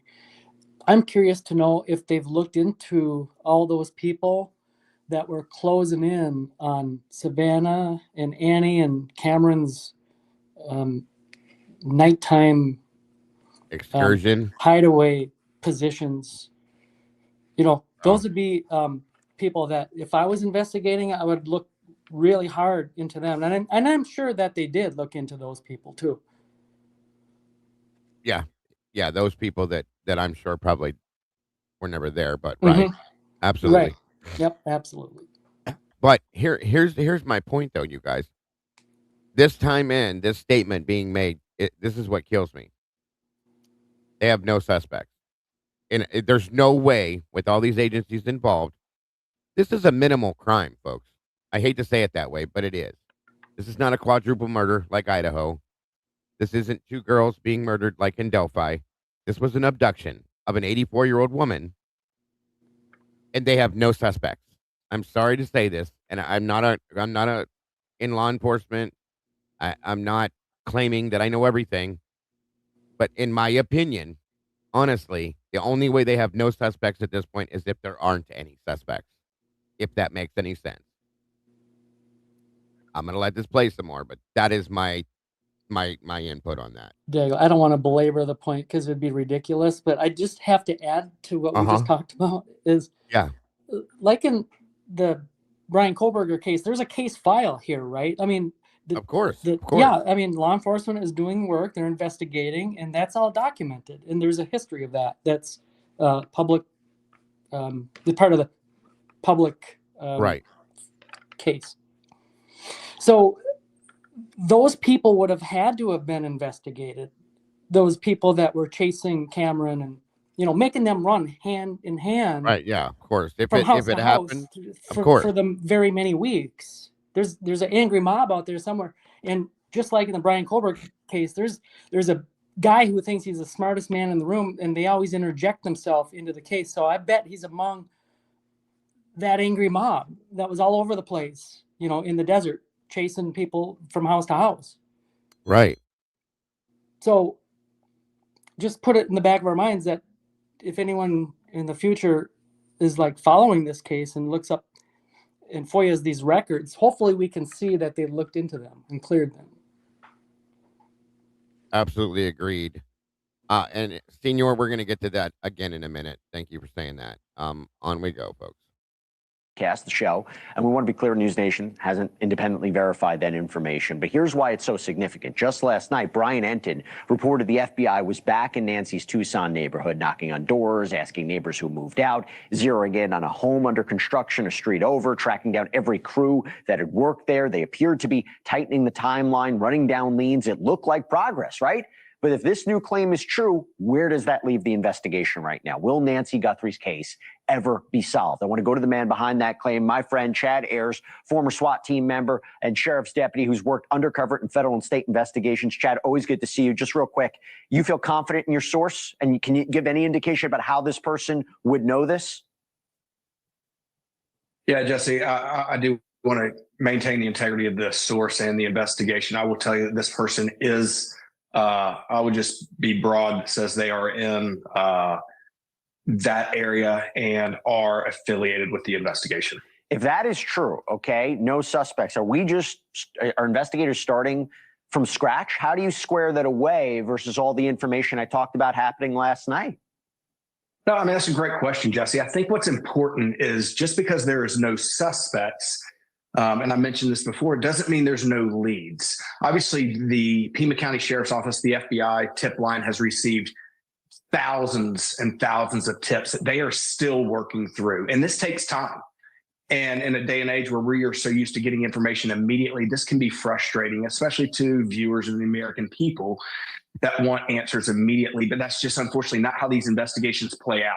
They take time. And I get it. This is a high profile case, and we're going on a month and a half of Nancy being missing. But just because there's no suspect, the FBI is just going to continue to go off the leads that they receive. And keep in mind too, Jesse, it's important that a lot of this, data and, technology that they are using and some of the doorbells and footages is still being processed and coming in from Google. So it takes some time. And the genetic genealogy. This is ridiculous. It is. Or are they dodging this to be able to get the IgG stuff involved in it? Is that what they're doing? Are they delaying it to be able to present the IgG to it? Is that part of this maybe? I mean, I know these are reaches, you guys, but maybe this whole thing, what I was saying about her, where'd it go? Hey, Snooper. Christina Wazowski said she passed naturally. Maybe this is the whole thing that they're doing to be able to bring forth more IgG stuff, folks. I know that's a ridiculous statement to make, but is it? Is this a way to be able to use the IgG and make it the hero, and they're going to find her deceased somewhere when she's already been deceased for the whole time? I don't know, you guys. I don't even know what to say anymore with this stuff. I don't. Honest to God. It's ridiculous. This is what they're doing right now is they're advertising Othram in a sense. Okay. So just a thought. Right, the family tree, find potential suspects on the forensic material found in the house. That takes time. So in other words, it's not abnormal that there might not be suspects. You also reported on Megyn Kelly's show that the family members all passed polygraphs with flying colors. I'm going to ask you something because I know people online and people who've been following this case will say it immediately after I said that. Is it possible for people to beat a polygraph, or can we say we rule the family out? And we take the sheriff's word and Pima County Sheriff's Office for their word that there's nothing else here with the polygraph? Well, let me start by saying again that my source. Okay, so there's our answer. This is how they cleared the family. There's the answer to that question. How they cleared Savannah, obviously. Annie, Tommaso were all cleared based on what the sheriff said. But this is how they did it, was based on polygraph, which we know is junk science that you can't even use in court. So that's all there was to it. I don't think that's enough, but okay. Just saying. Could have been more than that. Was very adamant that the family is not involved. Now, back to the polygraph. Can polygraphs be beat? Yeah, the polygraphs can be beat. A lot goes down to, and I think there's some misconceptions of what a polygraph is. They're often referred to as like a lie detector. That's not really the case. What a polygraph does for the viewers is it's really... They were already involved, Wade. They've already brought Othram up. I don't know, Eddie, were you here and heard that when they talked about this a couple weeks back, that they were bringing Othram in on this possibly? I have not. Okay. Yeah, they spoke the name, so it's somewhere in here. I remember that. Analyzing physiological responses to the question. So the actual exam, Jesse, doesn't mean a lot. It's really the beforehand and how they answer, and then looking at those physiological responses. So when you go in to take a polygraph, you or I sit down. I've taken numerous polygraphs, in my career for hiring and other high profile cases that I was, being read into. And, you're sitting on a sensor. You've got a blood pressure cuff attached to you. You've got sensors on your fingers that are monitoring like sweat. You've got devices around above your heart, below your heart, that's monitoring your breathing, your heart rate. So it is difficult. And a good polygraph examiner can pick up on people trying to beat the game and to beat the test.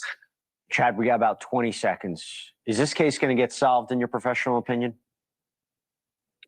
Yes, I do believe that this case will be solved. I think that with time, and and I've said this early on, I think what you said early on, Jesse, that genealogy testing, once we get this into a database, some of the other DNA located on scene into a database, I feel confident we're going to get a resolution soon. The family deserves it.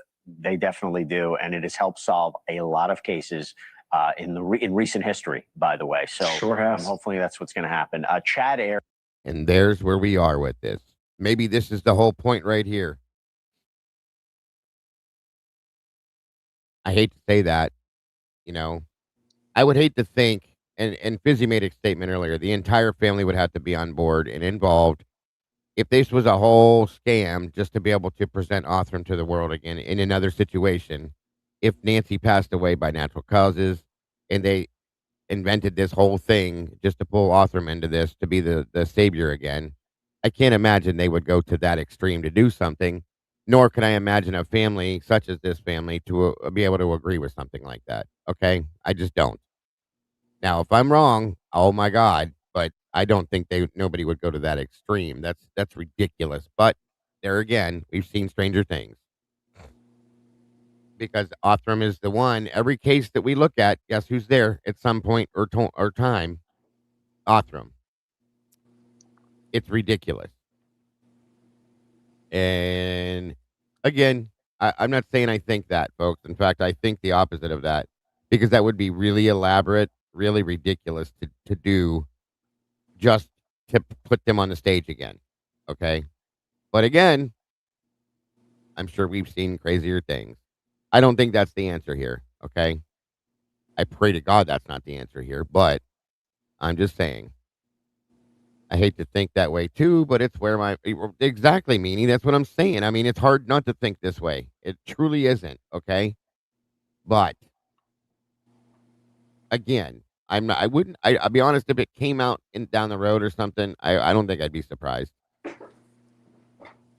Got to get everyone on board with IgG and other intrusions. High-profile cases will help Scott. Yeah, 100. Just like the thoughts behind gun control.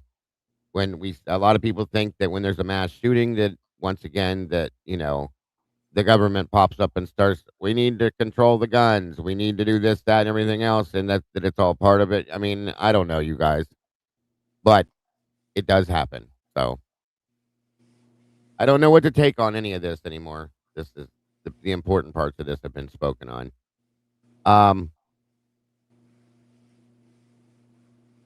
Where's it at?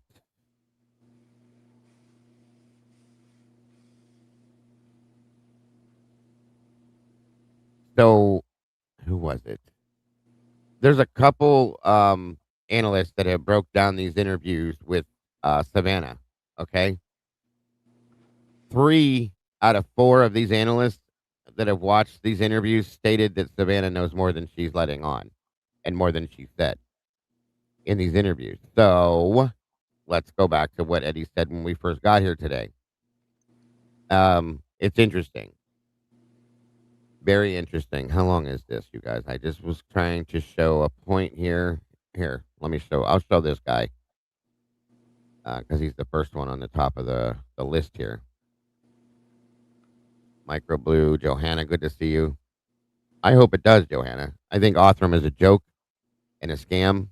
And I'm sorry, but I don't like how they put them on the table for the world. All right, let's you hear this guy real fast. Hello, everyone. Welcome back to my channel. Thank you all for being here today. Something to me just didn't sit right in this interview.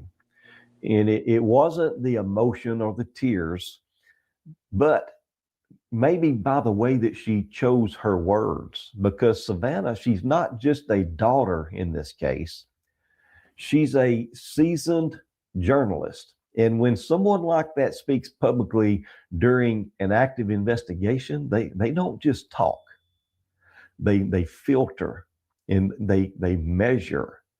And sometimes they just say just enough without saying everything.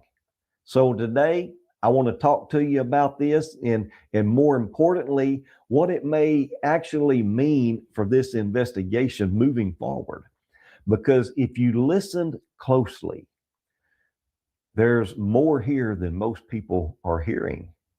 And I'll tell you this right now, there's at least 3 moments in that interview that from an investigative standpoint should make you stop and look at this case differently. And we're going to walk through all of them. So stay with me. Now, from the very beginning, Savannah, she shut down something immediately. Her mother did not wander off. She couldn't. We're talking about an 84-year-old woman. She had severe pain, limited mobility. Some days she couldn't even make it out to the mailbox. Now, why is this important? Because in law enforcement, wander off is one of those first boxes that you check off. And she closed that box instantly. There was no hesitation or uncertainty. She closed that box. And that tells you something. It tells you that this family and likely investigators early on, they knew this was something else, something intentional. And that's where this case starts to separate from what people think it is and what it actually may be. Now, let's talk about something that didn't get enough attention, but it should have. The back door. The back door, it was propped open. And it was still open when the family arrived. Now, we'll stop right here because people hear that and they move on, but you shouldn't. Nobody props a door open for no reason. That is behavior. It's intention. So what are the possibilities? Movement in and out, someone following behind, or multiple people operating at the same time. Now, layer this with another fact. Nancy, she was taken out the front door from what we gather. So why is the back door still open? That is not random. It suggests activity happened in different areas of this home and all at the same time. And when you combine that with the timeline, that 40-minute window, you start to see something structured here. It's not chaotic and it's not a rush scene. It's a very much controlled scene. And if that's true, then this case may be a lot more organized, a lot more than people are comfortable admitting. Now, Savannah also told us that her mother was taken in her pajamas with no shoes, no medicine. Now, emotionally, that hits hard, but analytically, it's critical because that tells you that there was no time. There, now he's talking normal, half the speed, half faster. No preparation and no cooperation. This wasn't a conversation. This was an action. And here's the part that really matters. If she didn't have hearing aids, if she didn't have her glasses, then this wasn't just vulnerable. She was likely disoriented and confused. I mean, she's 84. She's unable to fully process what was happening. That changes everything because now you're not dealing with resistance. You're dealing with someone who may not even understand what's happening to them. And that's where this case starts to feel even more controlled, even more targeted. Now we move into the physical evidence, the blood on the front porch. There are indications that Nancy was upright, standing, moving, possibly being assisted. And within that, there appears to be a pattern, possibly a footwear impression. Now, think about that. If she was barefoot, that pattern doesn't belong to her, which means someone else was there, moving through that same space. And if that's confirmed, that's not theory anymore. It's evidence. And this next part, this is where Savannah herself becomes one of the most important pieces of this case. This is where I want to slow down and visit this a little longer, because this is the part that most people are missing. Savannah Guthrie, she's not just a daughter in this case.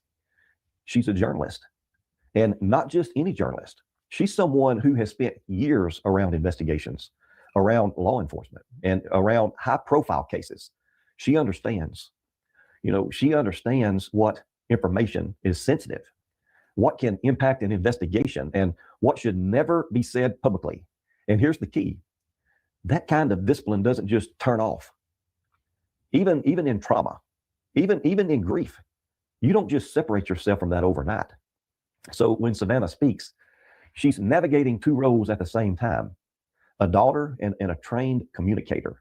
And those two things, they don't always align, because emotionally she wants to say everything, but professionally she knows that she can't. So what does she do? She walks a line. She gives you the truth, but she gives you the controlled truth. And if you listen closely, you can feel it. Moments where she steps short, and moments where she chooses words very carefully. Moments where she says just enough, but not everything. And once you see that, you start hearing her entire interview differently. Now, this is where it gets very interesting, because Savannah refers to a kidnapper, singular, but everything that we've just talked about doesn't feel singular. The back door is open, the front door exit, movement and timing, control. So why say one? Two possibilities. That's what she's been told, or that's what she's allowed to say. And knowing her background, you can't ignore that possibility. Now, Savannah said she believes at least 2 ransom notes are real. Now, most people hear that and they think, okay, this is about money. But let's slow down here, because real doesn't always mean truthful. Sometimes it just means it came from someone connected. And that someone may not be trying to collect money. They may be trying to control the investigation. Now, stay with me, because here's how that works. A ransom note, it creates a financial narrative. Now, investigators, they look at money, debt, opportunity. But what if it's not the real motive here? Now you've shifted the entire focus, and that's misdirection. If communication stops after the note, you create a pause. People wait. Momentum slows, and that's misdirection. If the tone or language is crafted in a certain way, you shape the suspect profile. That's misdirection. And here's the part that people miss. It affects the public too. Not everyone is looking for ransom behavior instead of something else. It's powerful. So the question belongs, are these notes real communication, or are they just a tool to buy time and stay ahead of the game? And when you put all that together with everything else, this case, it starts to look very different. Now, Savannah, she said something that stuck with me. She wondered if this case happened because of her. That's survivor guilt. But it also introduces motive, because if Nancy was targeted because of who her daughter is, then this wasn't random. And that means someone understood her vulnerability, her environment, and her connection. And that it changes everything. And at the end of the day, you can analyze every word, you can analyze every detail and every movement. But this all comes back to one truth. An 84-year-old mother was taken from her home in the middle of the night without her shoes, without her medication, and without a chance. And somewhere out there, someone knows exactly what happened. They may think that time is on their side, but I'm going to tell you, it's not. Because cases like this, they don't fade. They build, they tighten, and eventually they break. So if you're new here, subscribe to my channel because. All right. So I thought it was interesting how he presented all that. I kind of like his way of looking at it as well.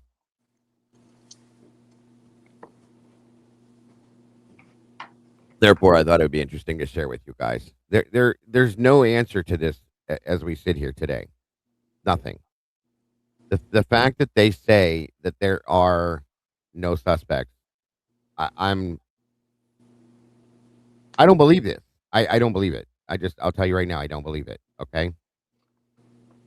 I'm right there with you. I don't The only believe way, right. The only way I'll believe that there's no suspects is if there are no suspects, and if that's the case, then we're going the same direction either way. You know what I mean? So this is not what it has been presented to us as, in my opinion. I'll just say that. And I know I'm over here rambling on, explaining like, what if she was already dead? The door's being I'm reaching for things, guys, to see what you guys respond with too, because I don't know. I don't know how to look at this. I don't know what to think. I think knowing where the blood on the inside of the house was is important. I think knowing why the doors were propped open. I think seeing the actual scene is important. All of those things before we can get any kind of anything from this, in my opinion. So, And just to expand on what you just said about you don't believe that they believe that that they know of no suspects. I said that pretty much correctly, yeah. right? Yeah. So to expand on that a little bit, to be clear,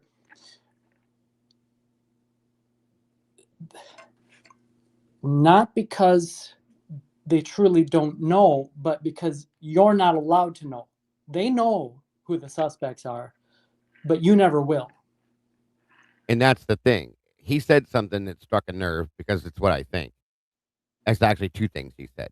Okay. One was what Savannah is saying. Well, things that Savannah has said changed the way I see this case completely now. So there's that. But is Savannah saying the things that she only knows to say, or is she saying things that she was told to say? And I think it could be a combination of both. She's only allowed to say certain things, I think, is what he said, or something like that. And I agree that it's partially that, and the fact that she can only say certain things. I guess it all goes back to the same thing, I guess, if you look at it that way. So that's what the problem is. There's a point where you can kind of answer that for yourself. I mean, if we're looking like, okay, say, Dago, you're in that position. Your family is affected by some similar tragedy, and then they limit you as to what you can say or not say. Okay. Uh-huh. Then how does it come that when you're being interviewed in the news and you're on camera and you're talking to the world, and then you embellish this story that's, well, like we said earlier today, that's just absolutely ridiculous. It's absurd. Yeah. So is that you saying what you were instructed to say, or is it you adding to it?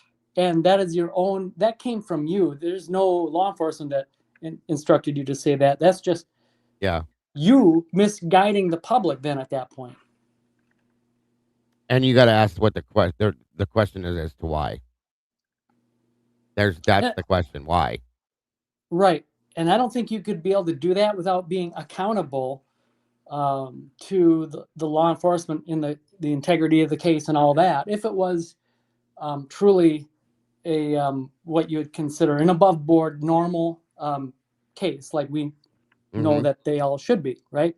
Because if everything being normal in a true transparent world, if you added ridiculousness to it, right, then wouldn't law enforcement like hold your feet to the fire and say what's going on? I would guess, yeah. I would guess. That's a good point. Interesting. There's 100%. A lot of parallels. I mean, it's just it's interesting to me now that they're rolling in the geo tracking and all that fun stuff on this, and it's 60 days into this almost. What happened? Why did you do that now and not then? And you still have no suspects. I don't believe this. I don't. I'm No, sorry. I don't either.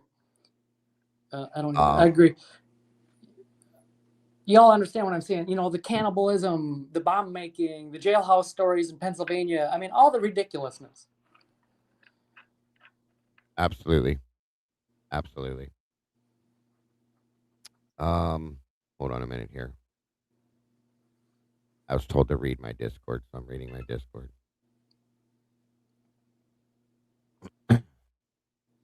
Oh, how about Savannah's latest interview? Back door propped open. How about that front door Nest camera making more sense day by day? My theory on the Ransom video being recorded on the Nest ring door cam, and the pistol whip leaving the blood, and then pistol whipped leaving the blood on the door, at the door, and then taken back inside and out the back door. And that's Lana's theory, which could make a lot of sense, truly and honestly. So, very interesting.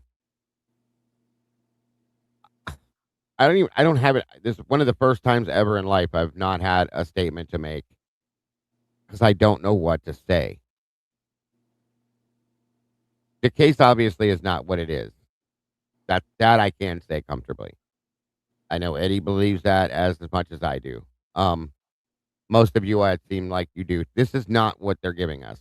This case does not equal what they're giving us. So True. there's nothing.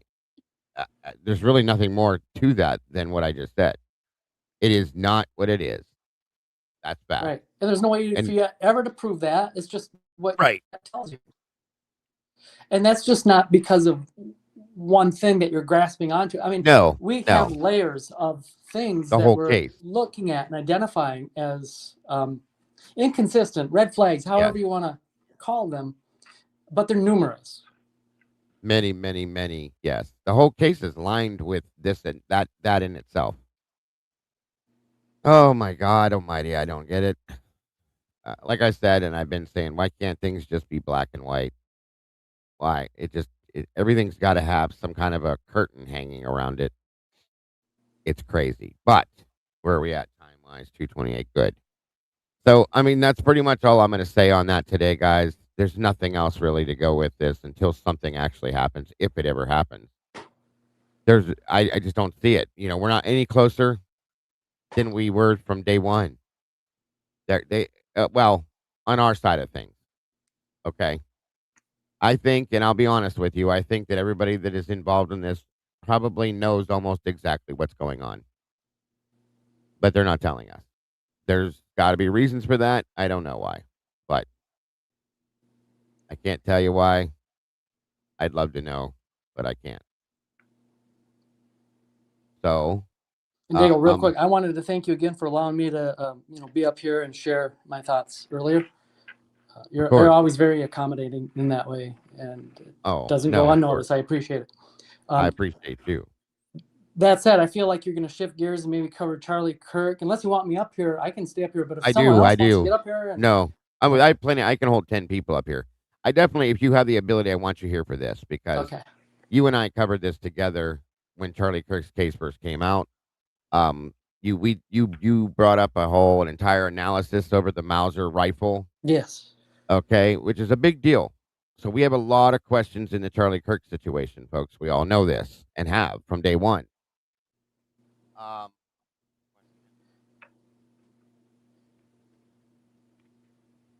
And I know we haven't covered this in depth for a long time. We covered when it first dropped, we went over it. We covered the basics of it and looked at the problems with it and where there were problems, which is the whole thing, in my opinion, of course.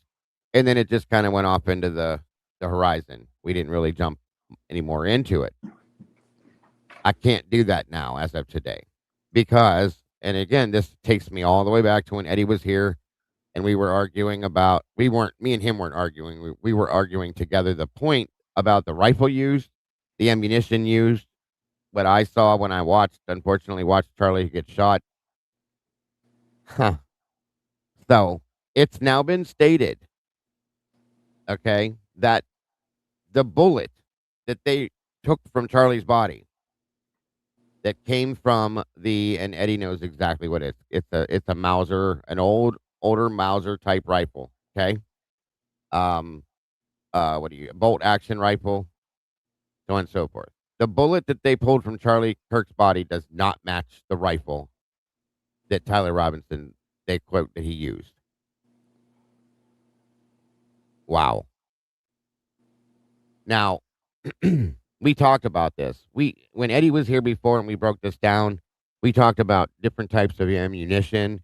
We talked about the 30-06 ammunition, what the damage that it could have done and should have done to Charlie's body that it didn't, even at the distance that it was. We also discussed what we thought could have been used, what I thought may have been used, so on and so forth. And no, I'm not surprised, altruistic. But here we are again. Once again, here we are again. And if you guys think about it, how many cases have we seen that this seems to be happening? And this is another JFK situation, if this is true. Okay. They say that this Tyler Robinson gentleman climbed up on a roof and used a Mauser bolt action rifle and shot Charlie, what the fuck is wrong with me? I can't talk. Shot Charlie Kirk and killed him. And the whole world exploded and said that didn't happen. And it didn't happen the way they said. And now we're having experts say that this bullet that came from this man's body does not match that rifle that your defendant used. What's going on? What is going on? I'm going to give you guys 1 minute here. Hold on if I can find it. Yeah, there's no surprise there. We anticipated that. We knew that before. Well, you know what I am surprised? Right, you're correct. You know what I'm surprised about, though? I'm surprised that they allowed for it to be exposed to the world. Oh, right. True. That's what has me blown away. I'm going to show you guys a little news break on this here real quick. That way you know I'm not just pulling this out of my ear or my ass. 1 minute. Here we go. For the man accused of killing Charlie Kirk now says the bullet used could not be matched to the gun Tyler Robinson allegedly shot. That's according to court documents obtained by CBS News. CBS News national correspondent Carter Evans has more details. It's been nearly 7 months since conservative political activist Charlie Kirk was shot and killed during a Utah Valley University campus event on September 10th last year. Now, attorneys for Tyler Robinson, the man charged in Kirk's killing, are asking to delay his preliminary hearing to review a mountain of material they say could help his defense. In a new court filing, the defense claims in an ATF report summary that the agency, quote, was unable to identify the bullet recovered at autopsy to the rifle allegedly tied to Mr. Robinson. Doesn't mean that those bullets aren't the same or that they aren't connected. It just means there isn't enough evidence there to come to a conclusion. CBS News legal contributor Jessica Levinson says this is not unusual. It is sometimes difficult to match bullets that were recovered at autopsy with bullets that are associated with a defendant's gun. And that could be based on lack of evidence and lack of markings on those bullets. Robinson has been charged with aggravated murder in Kirk's death. He has not yet entered a plea. Prosecutors intend to seek the death penalty. Robinson hid the gun and told his roommate to delete incriminating text messages. Prosecutors allege Robinson admitted to killing Kirk in those text exchanges. Roommate, you weren't the one who did it, right? Robinson, I am. I'm sorry. Prosecutors also say they have DNA evidence that connects Robinson to the killing. Levinson says the inability to conclusively match the bullet won't necessarily damage the prosecution's case. The prosecution has other evidence to rely on. This does not completely undermine their case. I'm Carter Evans.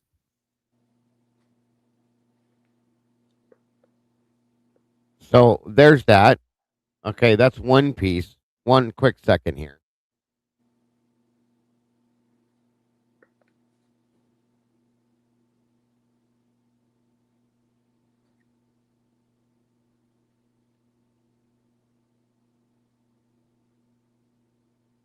Which again, no, we're not surprised. Let me see here. Notice how that expert, she spoke of markings on the bullet, and although that's true, if the bullet is disfigured to the point where you can't connect the rifling markings on the bullet to the rifle, then that would be, you can't make the connection, then that kind of would prevent you from proving that the weapon that they claim that he used to shoot, that there wasn't a different weapon that did it, and this is a conspiracy. But what she didn't say, and if she's an expert, what she then therefore intentionally left out is to speak about the other ways in which you can prove that that bullet didn't come from the claimed weapon that the shooter used, and that is by measuring the diameter of the bullet, if that is possible, if it's not disfigured to the point where you cannot do that.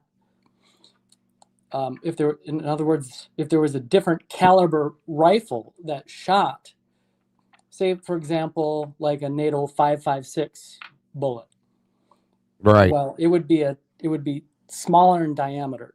So therefore that rules out 100% that the bullet recovered from the body is not from a 30-06. Also, if it's too disfigured to do that, the bullet would still, if it's in one piece, would be able to be weighed. And now we're talking about grains as the unit of measure. If it's if they're claiming it's a 30-06 round, then it would have substantially more weight in grains than if it was.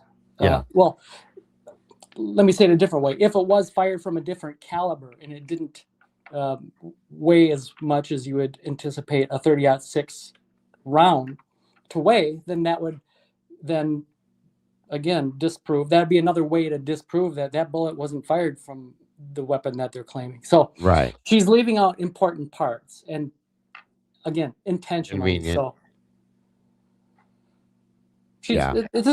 their experts are there to misguide, and we talked about this all morning long.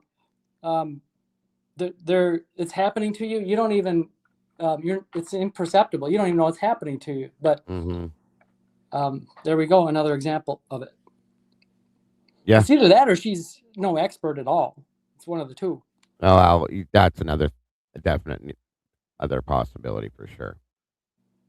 So the story is that this man took this rifle that his grandfather gave him or something like that, climbed up on the roof of this building with this in his pant leg, took it out, set up on this roof, shot Charlie, broke down the weapon, if I'm correct, or if I'm wrong, fix it for me, Eddie, or anybody.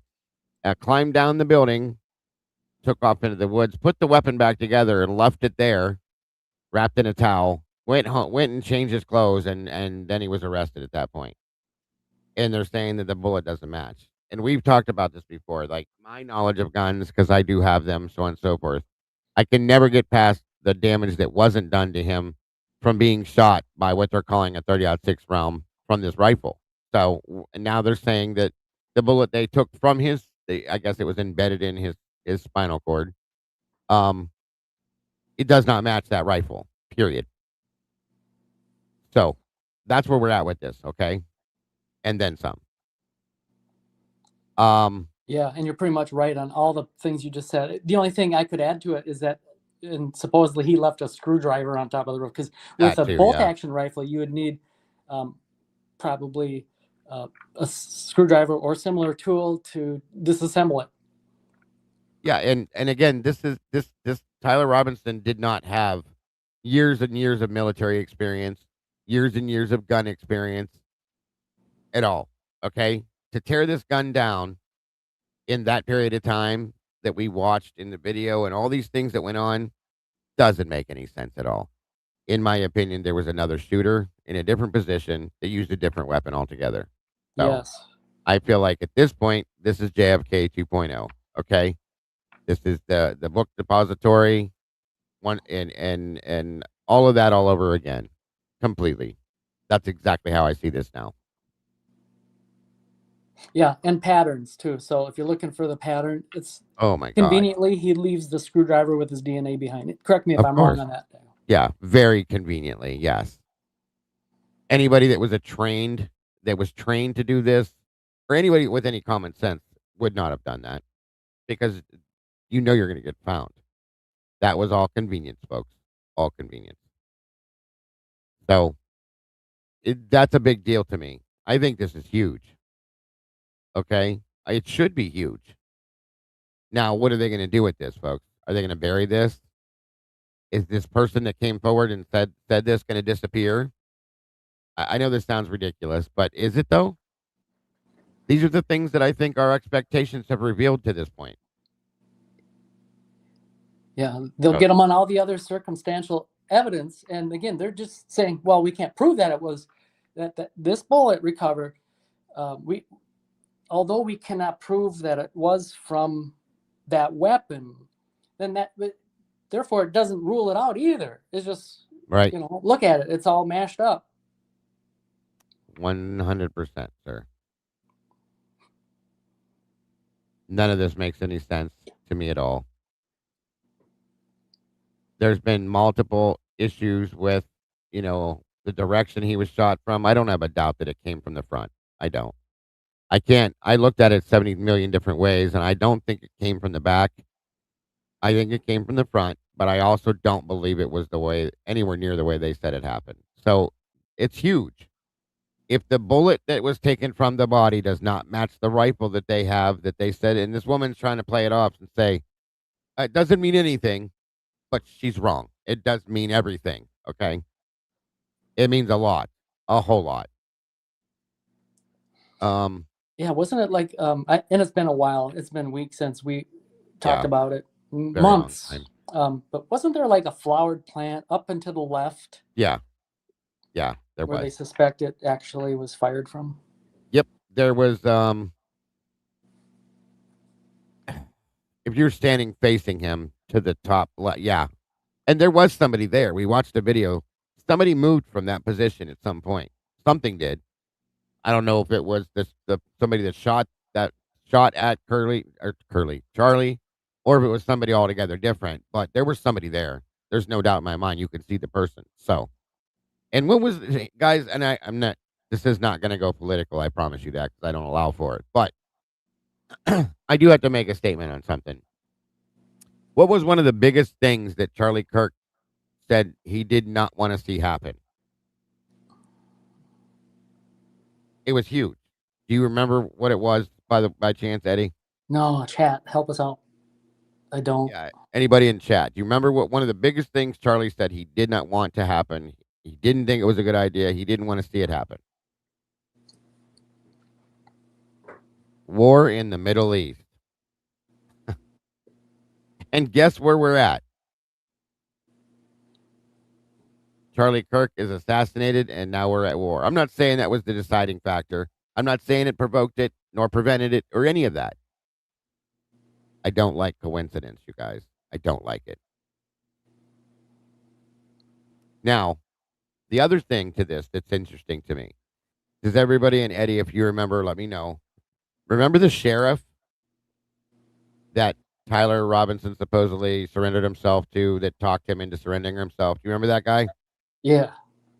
No, he resigned, was it yesterday or the day before, from his position? Interesting. Isn't it, though? This information comes forth and this guy resigns. Hey, Brian. So, here again, the sheriff that was involved in turning over Tyler Robinson resigns his position, as we're finding out that the bullet doesn't match the gun. Yeah, it would be interesting to know more specifics about that. Like what? Of course. What were all like the lab results? What were they? What they check for, and what were the failure? Like if you're checking for the rifling and it was disfigured, so it failed. You can't do that method. So on to the next method, etc. So I would like to know all the results on that. Mm-hmm. I agree with that. I mean, they had to be able to weigh it. There was remnants of the bullet, so yeah, very good point. Very good point. What about? I would what like to about know. the? I'd like to know details on that too. Yeah, the details.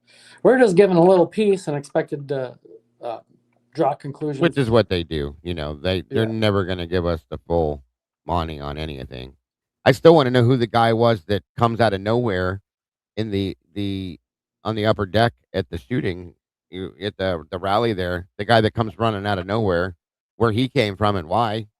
That's never been looked into.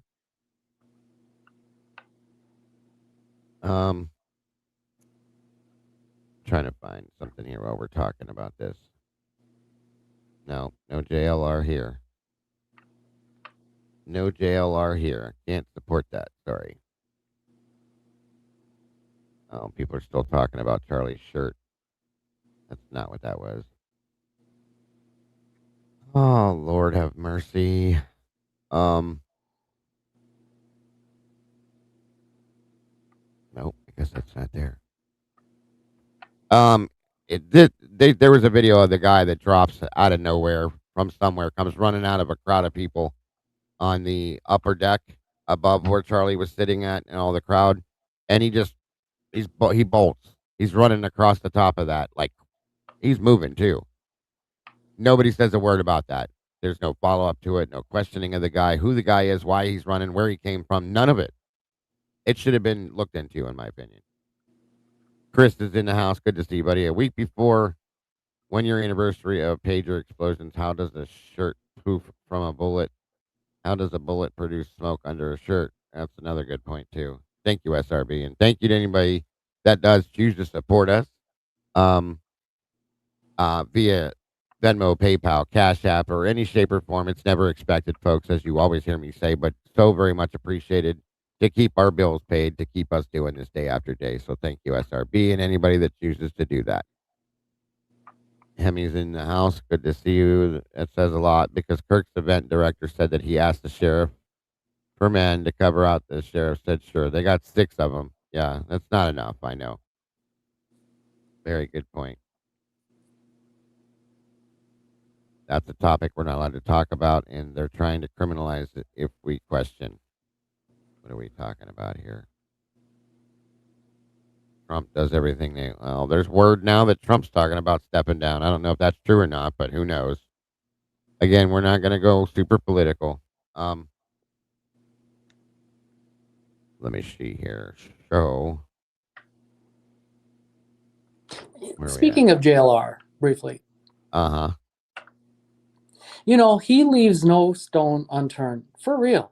He's very thorough. That's what he says. That's right. I think we can all agree on that. So I wonder, and I haven't been watching him lately. Again, I had a guilty pleasure. I watched him when he was visiting in Tucson there and covering the Nancy Guthrie disappearance. Yeah, of course. Although I just cannot follow him, subscribe to him because position on the Brian Kohlberger case. Of course. And he knows that Brian Kohlberger is innocent. He's just doing the thing, you know. Yeah. I can't prove it, but there it is. But I digress. He's thorough and he does good work. Got to give him that. So I'm wondering, and again, I haven't been following him lately, but this interview with Savannah Guthrie being interviewed by Hoda Coffee, I wonder if he has said, you know, any remarks about that, because that's news.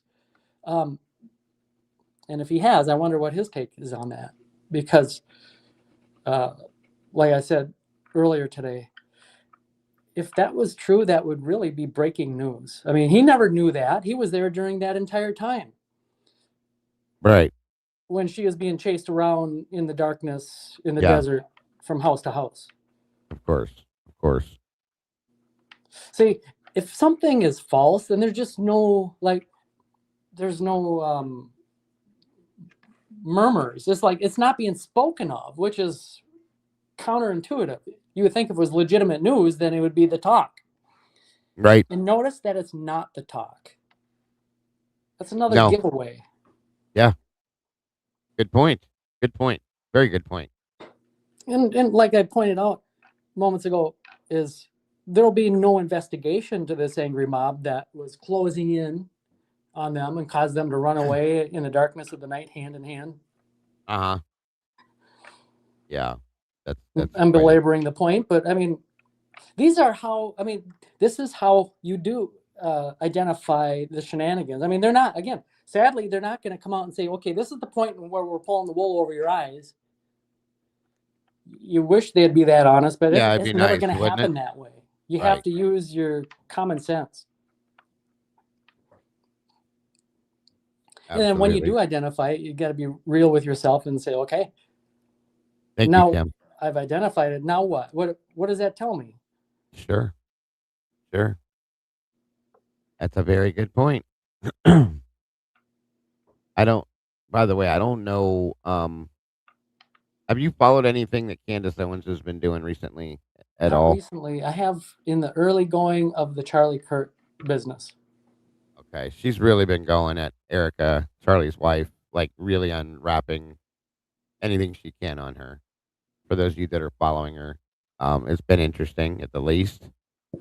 And she's no joke either. She don't play around. We all know that. But hold on here. Lucy, I'll answer Lucy's question.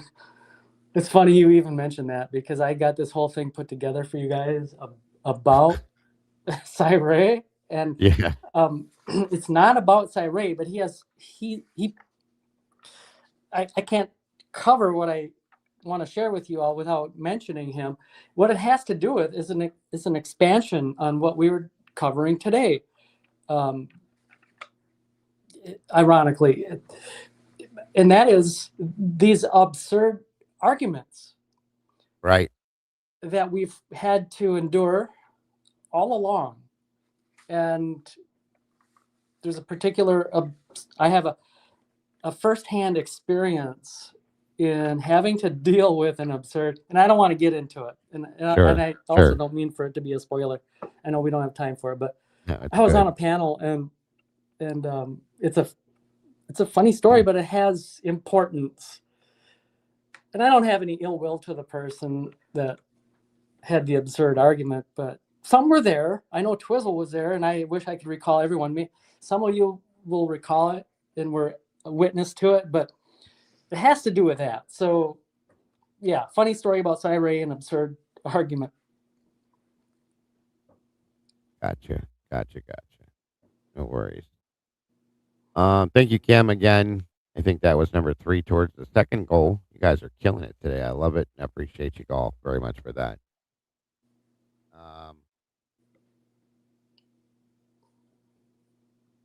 Let me see. Where did that little clip go that I just had? Oh, there it is. I got things hiding behind things. This statement this is just a little clip, and we're about done because we're almost at 3 hours. But I figured I would run this and show you guys this real quick for those of you that have been following some of what Candace has been saying. Here we go. Sorry. First and foremost, a quick update for you guys right at the top. We were able to determine which middle school Erica went to. It's called Cocopa Middle School. I think that's how you say it. We did receive an email tip from someone who informed us that Erica attended Cocopa Middle School. We have not yet received the yearbook. We will add that, but we can at least fill in those blank school years that we had on our timeline from 2000 to 2003. That is a school out in Scottsdale.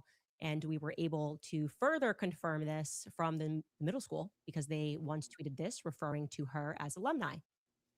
They wrote, "Thanks, alumni Erica Franceve, for sharing the importance of being an everyday hero. Copa Pride." Okay, so another piece of the puzzle has been locked in place. First and foremost, a quick update. So for those of you that are following what Candace has been doing, this is just another thing she's been given information for that.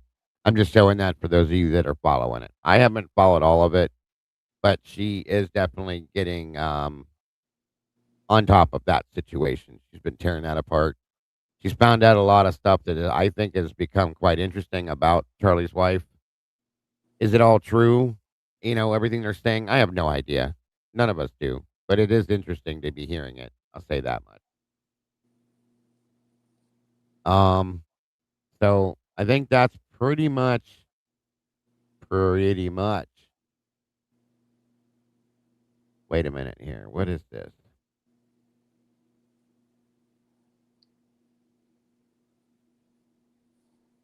Oh, this was another thing I had in the back. I forgot about this. I just found it on accident. So I'm glad I did find it. I was going to show you this too because I thought this was kind of neat. Not neat, but interesting. Lack of good terms. Sorry. Again, about Charlie. I just wanted to make sure I showed something more than just what I did about the bullet. So hold on.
Everything about this girl that was behind the camera does no longer exist. She's disappeared. That girl with the dark hair, not this here, but with that, and I'm not saying it means that she has anything to do with it. It's just an interesting point. I've been following this in the scenes, behind the scenes, little by little, different points of it. But this has happened more than once. There's other people that have just disappeared. They don't exist anymore. Their social media platforms are all gone. And nobody knows where they're at, so on and so forth. So I'm just throwing that out there that this is happening in different places behind the scenes for this case. People that were involved. So it's just another piece of info that if you don't have it, you have it now. Have you ever watched War Deadpool channel? Interesting talk he had with someone. No. Hold on before we get out of here. I like when you guys throw me those kinds of information, though. I've watched this channel before, but that I never saw. Hold on 1 minute.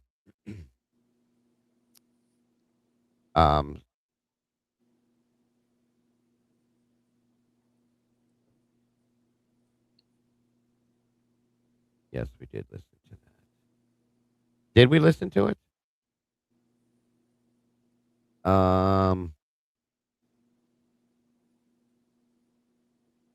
Maybe we did. Yeah, if you want to send me the link, Chris, you can. Did we SRB? Okay. Yeah, draw me the link real quick, bud. Email. I forget things all the time, you guys, so it's very plausible we did. Probably in Discord we talked about it.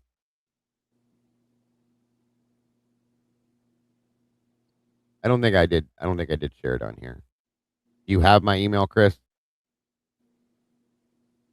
Did Outcast play it? Probably. Okay. Let me see something here real quick. Anything and everything as far as that goes, I am interested in. Even if I've already talked about it, I know I didn't put it out here. I probably forgot about it. So let's see. I'll run it real quick before we get out of here, and we'll leave it with that. For those of you that are interested, I will be live again tonight at 8 p.m. Eastern while we're waiting on this email to come through. 8 p.m. Eastern. Yeah, I'll play it, Leah. 8 p.m. Eastern Standard Time. 6 p.m. No, 5 p.m. Sorry, Pacific. My apologies. I always forget that. And then 1 minute here. I'm sure we're going to be talking about the Charlie Kirk stuff over there at Crimes After Dark tonight with myself, Logan from Bronx Tales, and of course, here, I'll throw it up here, Chris, for you.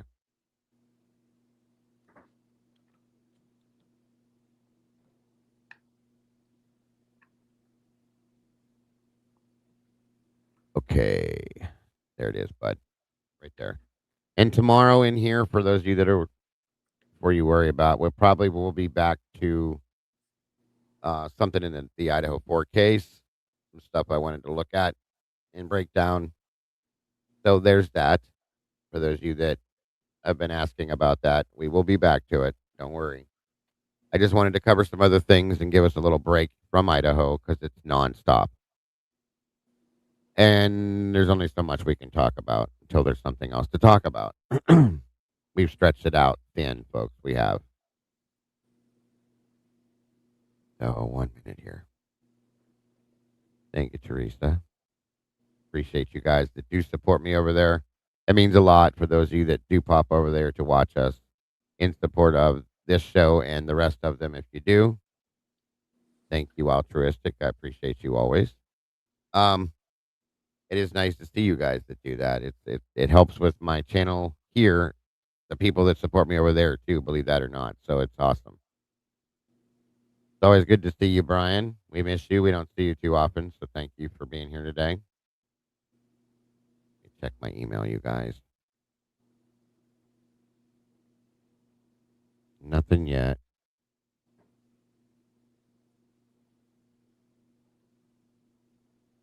I also got an email today after Kim did her show about the list stuff with Shannon Gilbert. Somebody sent me something that states that I think you'll find the reason the Shannon Gilbert case has not been solved yet is because it's within the Epstein files. Everything seems to be relating back to Epstein. Pretty wild. A lot of people believe that. Not saying that it's not true or it is true. I'm just saying it's interesting. Dave, I have a real quick question. No, please. We're waiting on an email, so please. The what we have as the public to go by this latest Charlie Kirk information about the bullet that they recovered from the body not being able to match up to the weapon. Yeah. Is the only source on that is a news outlet having this particular so-called expert, that segment that we watched together, is that the, I guess, the only I saw it with CBS. Have? I saw it with CBS, NBC, and I saw it on Twitter or X, whatever. I can't call it that, but yeah.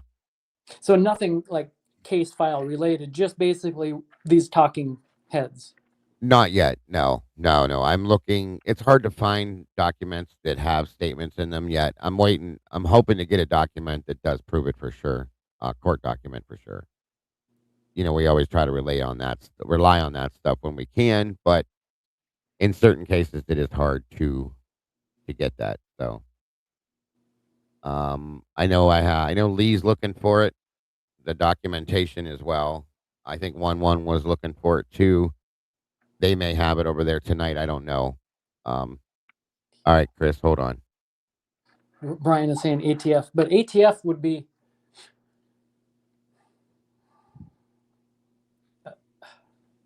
just I mean, that's not how I try to say it. That's not part of the case file. That's just someone in the ATF putting it out. Yeah, that's how I see it too. But I mean, they're on the prosecution side. That's kind of a biased source, no?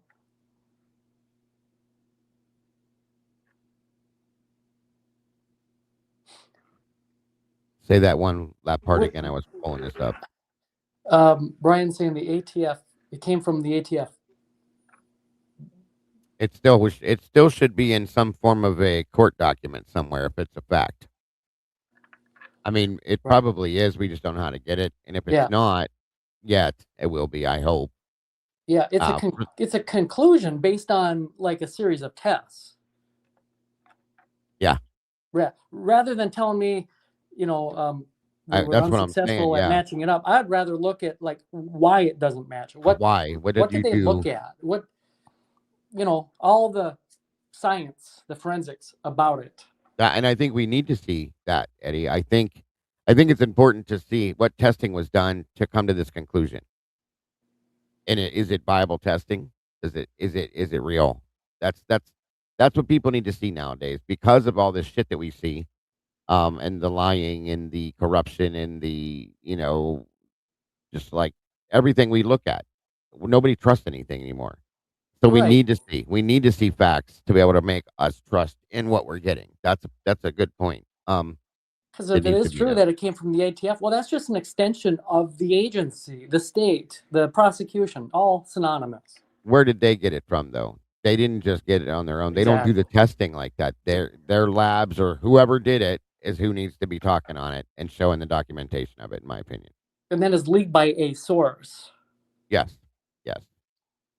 Altruistic says several of us from last night wanted to talk about. Okay. I did cover Ellen Greenberg pretty in depth.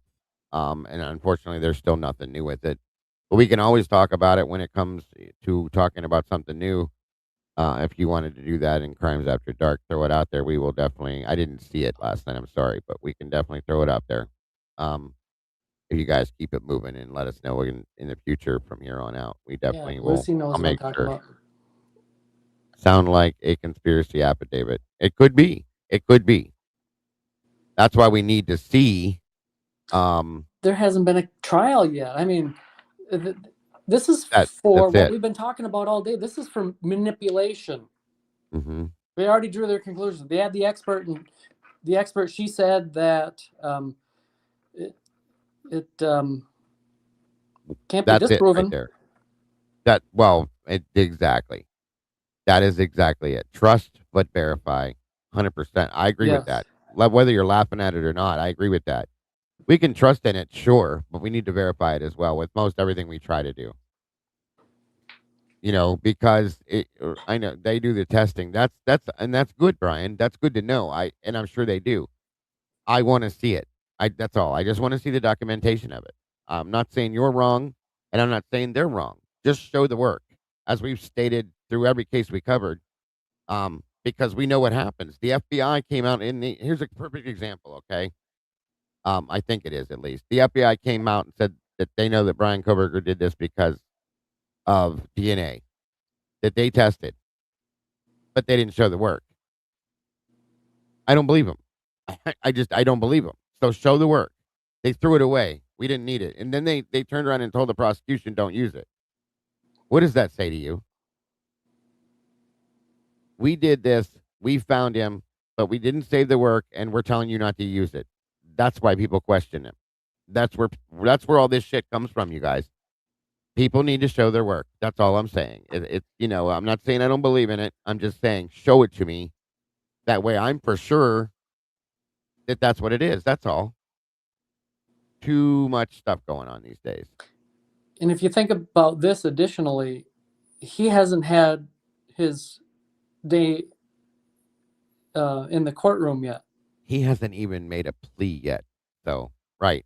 So we're getting ahead of ourselves for them to be putting out this talking point and saying, well, can't prove that it was fired from the gun, but you can't disprove it either. And they have so much more, besides they have so much more circumstantial evidence that they can get them on. So don't even worry about it. I mean, that's steering the narrative. And just like in the Brian Koberger case, they're convicting him, pre-trial. Right. By the court of public opinion. Exactly.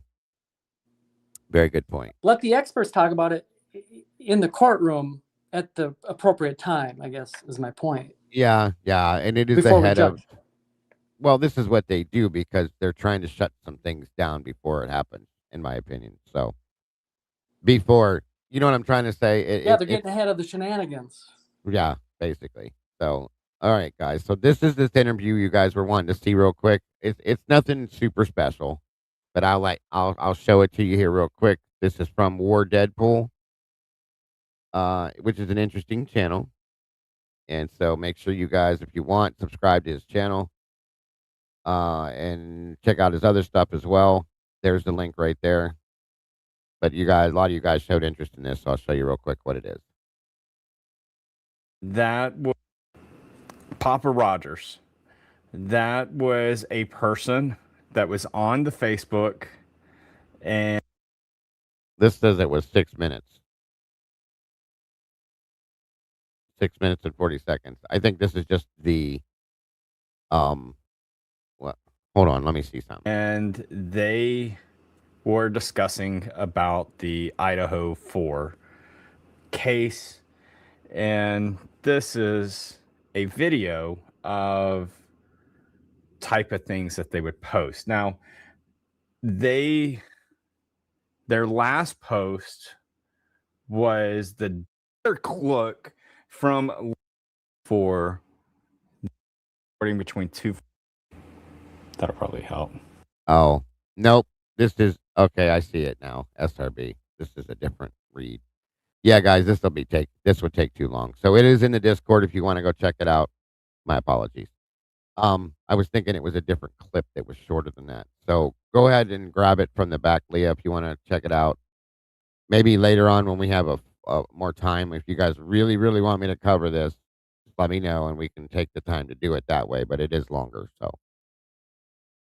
But anyway, I think that's going to do it for today. Thank you guys for your input as always, and for being here as always and support. I appreciate you very much. Anybody that chose to support us, thank you so very much in any fashion, whatever it was. You guys are all amazing. I think we hit a goal and a half today, which was awesome. Thank you for that. Let's see. Thank you to my moderators as always. And it's good to see some faces we haven't seen in here for a little while. As always, very much appreciated. Some wild stuff going on out there, guys. Again, no answers still in the Nancy Guthrie case. What is going on with this? Truly and honestly, what is going on with it? Leave it in the comments. Let me know what you think. I'm very curious. I love reading your guys' comments. I try to respond to all of them when I get some time to.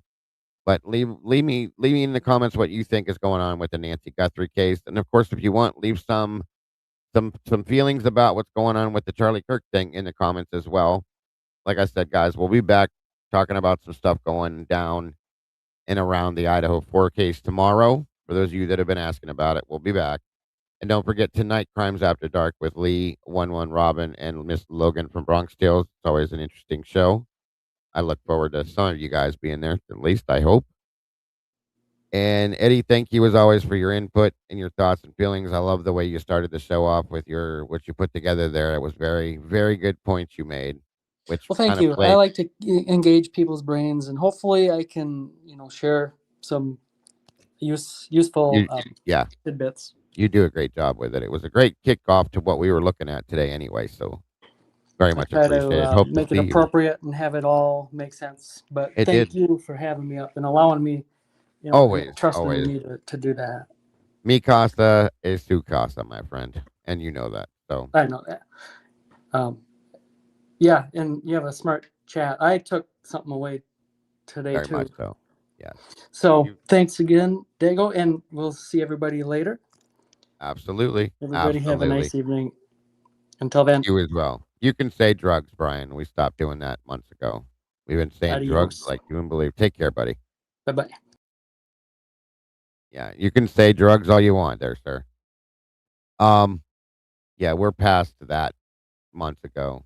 You can say drug. I don't hold back, and I don't say pretend words. It's murder and drugs and sexual assault, and you say what it is because it's real. And I don't like the fake whatever the hell they make us or want us to do. So that's all I'm saying.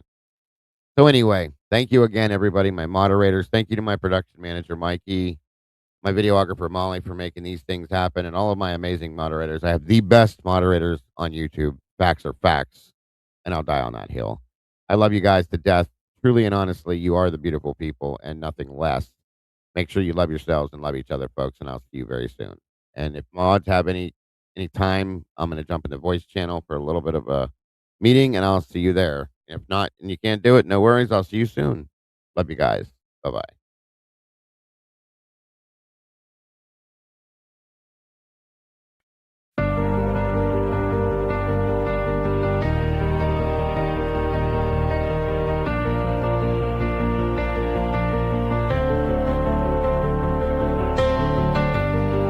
The coffee's cold, the final stain. We laid the map out in the pouring rain. No hidden corners left to creep. The dark truth woke while the city was asleep.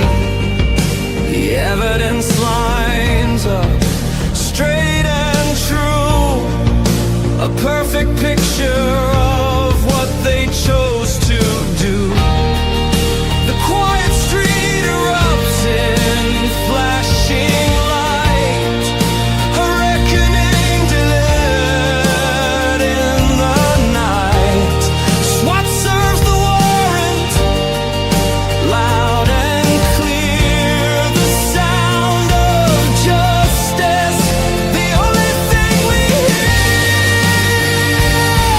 At the True Crime Cafe, we watch the suspect finally pay. The dark truth is backed and signed and sealed. The wound is closed, the name is finally healed. It's finally healed.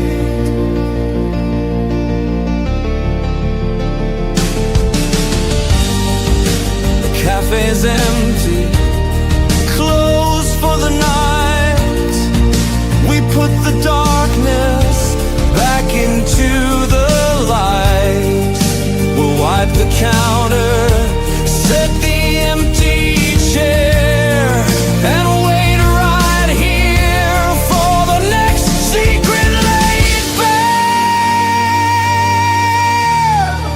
Until